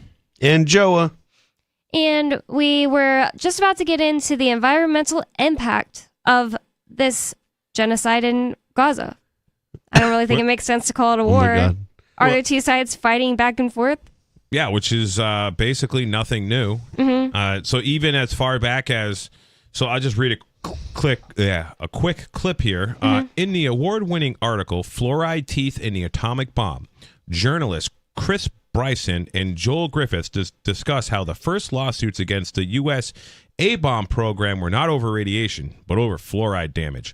The lawsuits were filed by a group of farmers in southern New Jersey whose peach orchards were destroyed and whose animals were made sick by heavy fluoride emissions from the nearby DuPont factory. The DuPont factory, located in Deepwater, New Jersey, was doing contract work for the U.S. government and was producing massive amounts of fluoride to keep up with the government's increasing demand, according to Bryson and Griffiths, 1997. And, you know, I'm actually not surprised about this because I'll just say someone that I know said their time in Florida prison was terrible in the sense that they pretty sure they were being poisoned with, basically they were feeding the prison population like depleted uranium or something, and they were doing that to neutralize it all because when it goes through the human body and you pee it out, it's neutralized. It's but yeah, it's they try to get rid of byproduct, and it's everywhere, especially in uranium production. I guess it's fluoride, right? Yeah, I don't know if it's uranium or plutonium, but definitely from the A-bomb, there was all kinds of fluoride. So basically the fluoride that they're being put in your water, the fluoride that's being put in your toothpaste is this, byproduct of, making, nuclear bombs. It also could be a byproduct from aluminum, refining of aluminum from aluminum ore, from what I understand. And and they're just essentially filtering it through the kidneys of the populations. Another reason not to be on city water or in cities. I know that city or companies like to put all of their byproducts to use to just make the ultimate amount of money that they can make.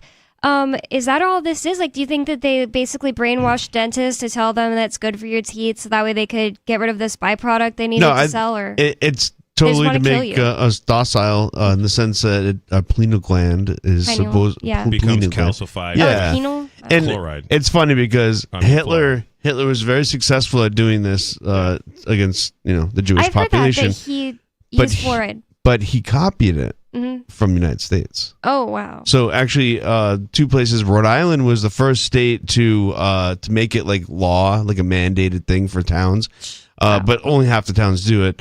And then, but the first place to actually start, they actually tested it in the water. Believe this or not, Michigan, Flint area, Ann Arbor. They tested fluoride in the water there first. And here's the thing about fluoride: when your body gets fluoride, your body thinks that fluoride is calcium. It's basically so calcium and fluoride can attach 6 electrons. Essentially. So one of the things that fluoride attaches really well to itself is lead.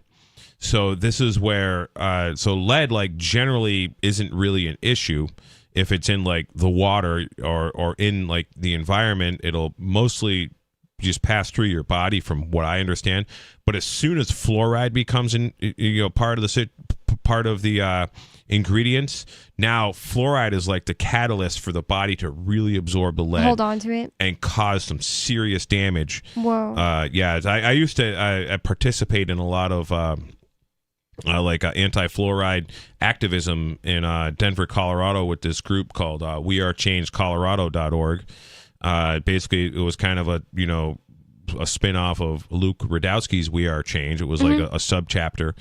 And more about environmental things. that was one of the things. They would definitely go to the Colorado, the Denver Water Board stuff, and they would, do a lot of activism there, like bullhorning, the water board in the auditorium and stuff, because they just wouldn't listen to anything, and we would pass out flyers about, the poison of fluoride. Well, they would arrest you too because you're interrupting. Yeah, We Are Change is like an activist group, but like more of like the truth movement of sorts, and like they did more like ambush journalism to get the hard questions that get asked. Had that clip 2 weeks ago of not just Luke, but Luke, but I think he was like with We Are Changing in that clip, ambushing Henry Kissinger, which is pretty crazy. Yeah. Luke basically is We Are Change. He started We Are Change, and then there was a lot of local We Are Change groups, but the Colorado We Are Change crew, they were like really active. They really did a lot of good things.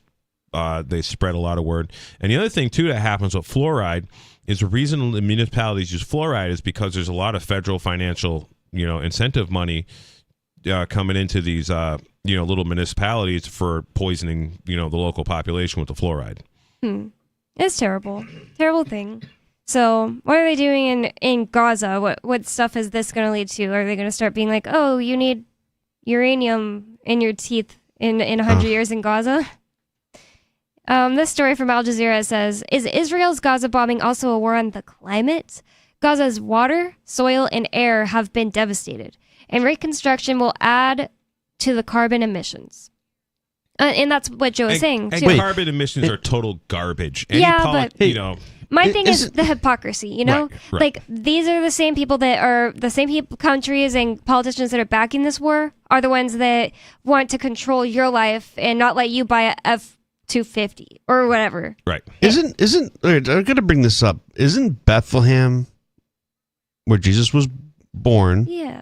Isn't that in Gaza? Isn't that on the West Bank? Well, Gaza and the West Bank are two different places. So the West Bank is actually in the east side of Israel, which is so weird. And then Gaza is actually on the bank, of that, whatever the water, I can't remember what it is right now, the sea there, Jordan or something. So Gaza's on the west. But I'm searching it right now. I have no clue if Bethlehem's Bethlehem, in it. Palestine. I'm searching for it. Instead of looking at Bethlehem, Israel. Oh, I see. Yeah, I have no idea. Why do you ask that specifically? I just feel like, imagine like this Christmas we find out the potential birthplace of Jesus was bombed. Wow, it's terrible. I mean, it's not too far. And we should think about this, I guess that Israelis this energy this super energy that happened there, the Jesus being born and spreading his love and everything and his peace, it's being literally, that area is being blown up. And it sucks because Christians, Jews, and Muslims used to live in peace in Palestine. Right? They would have taken better care of it. I just think this is all that was crazy. before the military-industrial complex became so decentralized. So centralized. I'm sorry. Oh. All of these people that Nikki Haley's been working for a long time, and making all kinds of money with are, they just need war. I mean, they're planning next decade's wars all right now, these psychopaths, just like they've been planning, this inside job of October 7th, where a bunch of, people on paragliders came in and, magically got past the highest border security in the world. And they had all full knowledge of it. There's plans going back 7 years that they've discovered. The New York Times has published this and some other big newspapers. So, yeah, it's a hardcore inside job. And, this is what the military-industrial complex wants. They need distraction. They need war. This is how they make their money. This is how they enslave the people. And also, when you take a country like Gaza and you control it like they have, and then there's articles about how Netanyahu is somehow connected to sending all kinds of money over to Gaza to keep Hamas going and flush, and you brainwash all these people and torture and abuse them for their entire childhood, right. and then you literally create your own enemy, and that's what they want to do. They want to they, them, and those who will not leave us alone, the people in control, the people that, should not have power, they're constantly manufacturing, creating enemies. They're also manufacturing. Bethlehem is in Palestine, and it is probably likely in Gaza, the been Gaza attacked. side? It's in Gaza. Wow. Yeah. That's an interesting thought. It's just south of Jerusalem. Like, I don't know how to explain if you guys even know what the map looks like. Well, but I can't really tell what I'm looking at. Yeah, it's just here's Jerusalem, here's Bethlehem, Mm-hmm.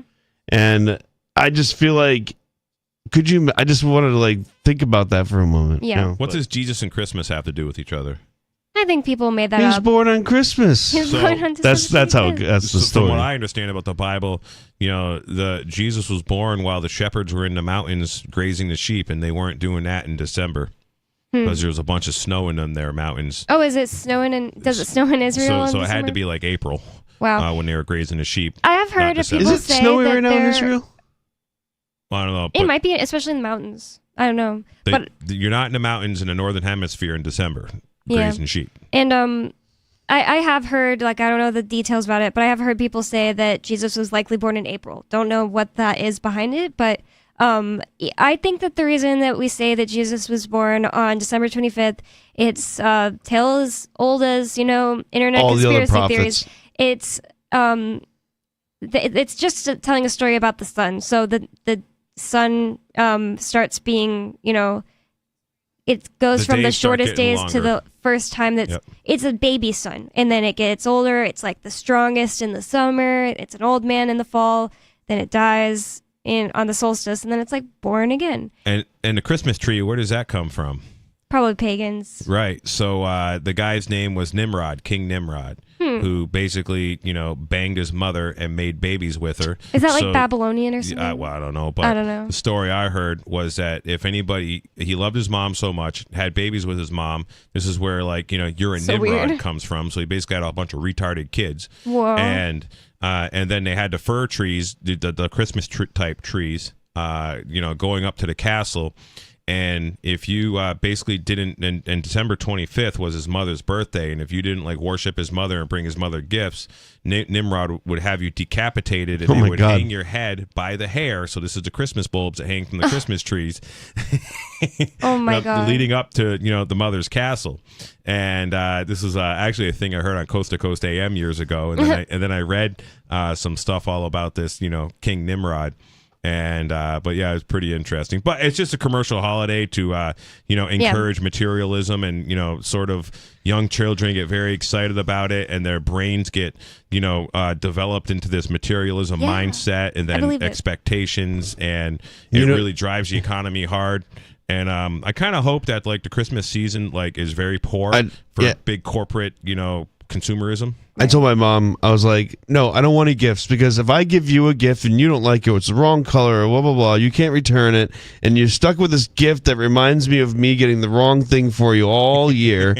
And I was like, and then this is, and I was like, if there's one gift you can give to someone that they're going to be reminded of them every day of the year, get them a bidet. Oh my god! That's just the best thing. They'll think about you every time that thing tickles you. You know what I'm saying? Well, that's just the only way to use the what you're getting bathroom your at this mom? point. I was thinking about getting my mom one. Yeah. Yeah, so she can think about me every day. I don't know why you'd want her to think about you while using it, but she will be so grateful. Yeah, every day. I just can't believe more Americans don't use it. It doesn't. Yeah, it would it's save crazy. a lot of toilet paper. There's It's that. got to be a conspiracy with the toilet paper. Or just lobby. they don't want your digestive system moving. Sorry to paint a picture, but it's if the best healthier that way. My favorite gift for Christmas that you get every year is like, dang, now the days are getting longer. Yeah. That's the idea, right? That's the idea You of don't like Christmas. it? Well, no, the gift is that days get longer after Christmas. Okay, yeah, I like that too. I don't like that it's dark at 4 p.m. No, I don't like how it's. Yeah, no. Yeah, I thought I don't know why I misunderstood what you're saying. I thought you said you didn't want it. Well, to that's do the that. whole idea. It's sun worship type of thing. Yeah. But I looked at it as in reverse, because like instead of being born, the way that Zeitgeist kind of described it is That's like, what I was you know, referencing. I couldn't remember the word. the sun disappears for 3 days and then reappears as the sun has risen, right? So it starts to go up more on the horizon. So it's reversed to the being born part. In Zeitgeist, they say there's like an imaginary cross made out of the stars. Like when you're divvying up the stars and the constellations to make the zodiac, it like creates a cross. Right. And not Jesus, but the sun goes from directly on the middle of that cross after 3 days of being like under it or something like that. It doesn't rise for 3 days. It doesn't go any higher or lower. It's always going at that peak. It's always the same for 3 days. Oh, you mean during Christmas? Yeah. But I mean during Easter. That's when it is on the cross. Right. So that's kind of that was interesting. Easter? I thought that was Christmas. I don't know.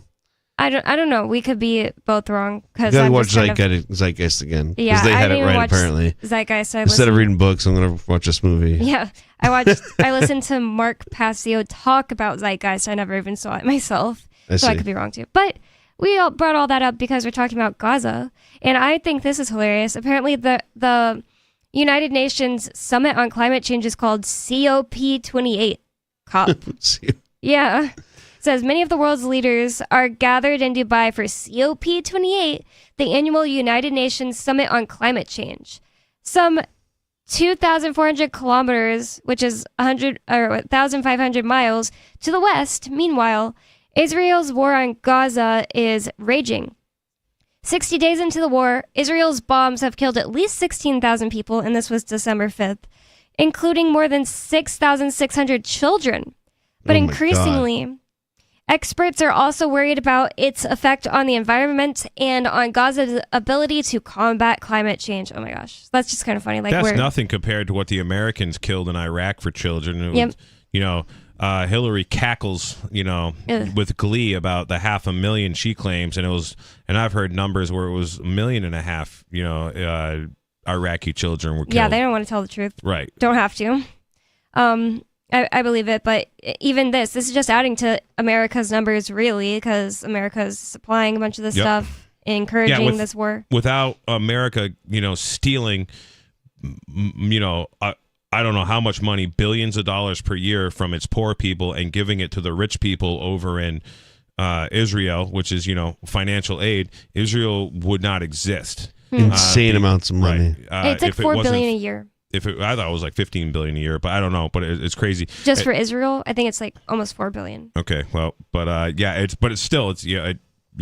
it's crazy. I mean, and the amount of money they gave to Ukraine. Actually, I was reading an article the other day.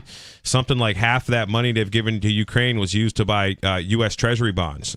Oh, what? Wow. What? Oh, they're trying Right. to secure their future. Well, it's That's such a dumb- keeping the Treasury, U.S. Treasury bonds of some value because Yeah. Someone the has rest to of want the 'em. world is dumping them. Yeah, nobody wants them. I mean, like, they're a terrible investment. You can do so much better than that. So it says, on the ground, this war has destroyed every aspect of Gaza's environment. Nadia Majadali, the Ramallah-based Palestine director for EcoPeace Middle East, told Al Jazeera. Here's a look at how the unstoppable bombardment of the enclave could further affect climate change in a region that has already seen temperatures increase. Now, listen, I don't really have an opinion on climate change, but I do believe that there are things people can do to harm the planet we live on. And the other thing about it is it's just hypocrisy. Like, the United States wants to control your life, make sure you only can buy a car that can do this because blah, blah, blah, carbon emissions, while they're paying to destroy 2 million people's homeland. How's that good for the environment? And these are the same people that are probably behind the scenes right now trying to manufacture cans of air. Like they're trying to sell you air in the future, like they did with water. Oh my god! You know what I mean? That's terrible. I feel like this is a thing. This is going to be a thing. Or That's they're going to start terrifying. taxing us for breathing, or how it is, the carbon tax. I feel like there's going to be something. It would be coming up because they tax us for everything else. I mean, it's not a bad idea to get into an industry that accepts carbon credits. The reason why is like they're going to be sought after. They're going to be highly valued, even though it's a fiat thing. So like you can create carbon credits by producing, and the state awards you for doing something good for the environment. I wouldn't want to trade with anybody who was diabolical enough to Right, invest of in, course, like, but- it's like investing in Hitler. Yeah, as far as you I'm should invest in concerned. Hitler. Yeah, but you still take U.S. dollars. I mean, it's the same thing, but see, it's going to increase in value is the thing. I think that's a step ahead The than U.S. just using U.S. dollars, even though U.S. dollars are blood money and The evil. U.S. government itself might be it's definitely the largest polluter in the United States of America. If you look at the Mississippi Delta, they have what's called a dead zone. Oh, wow, yeah. And basically, like, fish can't live there. There's like an algae bloom that sucked up a lot of the water, and what it comes from is like tremendous amounts of synthetic nitrogen. And all of this is only possible for one reason of all this nitrogen, and it is called farm subsidies. And all these farm subsidies require to use synthetic manure, synthetic nitrogen. Terrible. And if you look at basically the entire Mississippi River Valley area, all the watershed area, which is basically, the Continental Divide east, and then like Pennsylvania west, that Rocky Mountain, Appalachian Mountain west area, it all runs off there, and that's like the breadbasket of America. And shouldn't a delta be like brimming with life because it's Correct. like the deposits of all the Right. good stuff? Usually, if you're not throwing But poison on the there's so farms all much around. chemical fertilizer runoff, so much chemical pesticide runoff, herbicide runoff, fungicide runoff, and all of that stuff is all required to get the farm subsidies. To get a farm subsidy on crop subsidy, you need to use Monsanto growing practices. Yeah. And That makes me so mad. So many people have discovered like better ways to make plants grow than using synthetic herbicides and stuff like that, and pesticides. And one of the things I think is kind of a conspiracy theory, the reason that they teach you every year that George Washington Carver created peanut butter, and that's all they tell you about him, is because they don't want you to look more into him, because he was a huge advocate for regenerative farming even back then. Like they had just started using you have to be poisons. conscious of it, And he was showing how he could go and make people's farms 10 times more profitable just with like natural farming techniques. And he was one of those early people saying like we should not be doing this, nitrogen based fake fertilizer and stuff like that. Well, and this is why they have dust storms, is because they're manipulating fast growing crops and then not stop it's planting the same depleting spot. everything. Yeah, they're not doing regenerative farming. Yeah, it is terrible. That's why I think the Dust Bowl happened, because it's like it's never happened again. And these forever chemicals that are in all of this stuff, like the cadmium, the lead, there's all kinds of heavy metals. Is the reason you have like a whole bunch of people that are essentially gay, is a lot to do with a chemical called like atrazine. Atrazine is a chemical. Is that what Alex Jones was saying made the frogs gay? Right. The hermaphrodite frogs? Is it? Probably. Oh. I believe so. So atrazine is a chemical you spray it on the ground in Nebraska, and nothing grows for 2 years. Whoa. No weeds or anything will grow for 2 years. And they do that to preserve the water. To keep the moisture in the soil, because they want to dry that ground for keep that ground nothing growing in it for 2 years. So when they do plant something in there 2 years later, it'll grow and produce a yield, and it's usually like wheat. It's just kind of evil. It's crazy. Couldn't happen without government subsidies. Yeah, there are these people that wanted to go get rich, and then they were like ruin the farm doing this, and then move on, and they created the Dust Bowl. What were you gonna say, Joe? I have some sad news, so I looked this up. Christmas celebrations in Bethlehem, the birthplace of Jesus Christ, are set to be all but canceled this year. So they're not doing any celebrations in Because it's a war zone right now. Yeah. Whoa, that is crazy. I mean, like, Christmas is canceled in Bethlehem. it's crazy because think about this: so many Christians, and actually, we've had some good people call in saying they're Christians and they're anti this war. But so many Christians are just like, oh, well, I back Israel 100% no matter what, all the time. We should end the show with a little prayer to God. God, would you please show us an example of what happens to people who cause and make war and wreak havoc? God, do something to the evil people. And so the good people will be encouraged to never be evil. Make an example, God. I believe that karma is real. It's Free Talk Live. You can find us at freetalklive.com. You can check out Joa at Breaking the Flaw on YouTube. Oh, thanks. Yep. phone records, financial and location data, Prism, Tempora, X-Keyscore, Boundless Informant.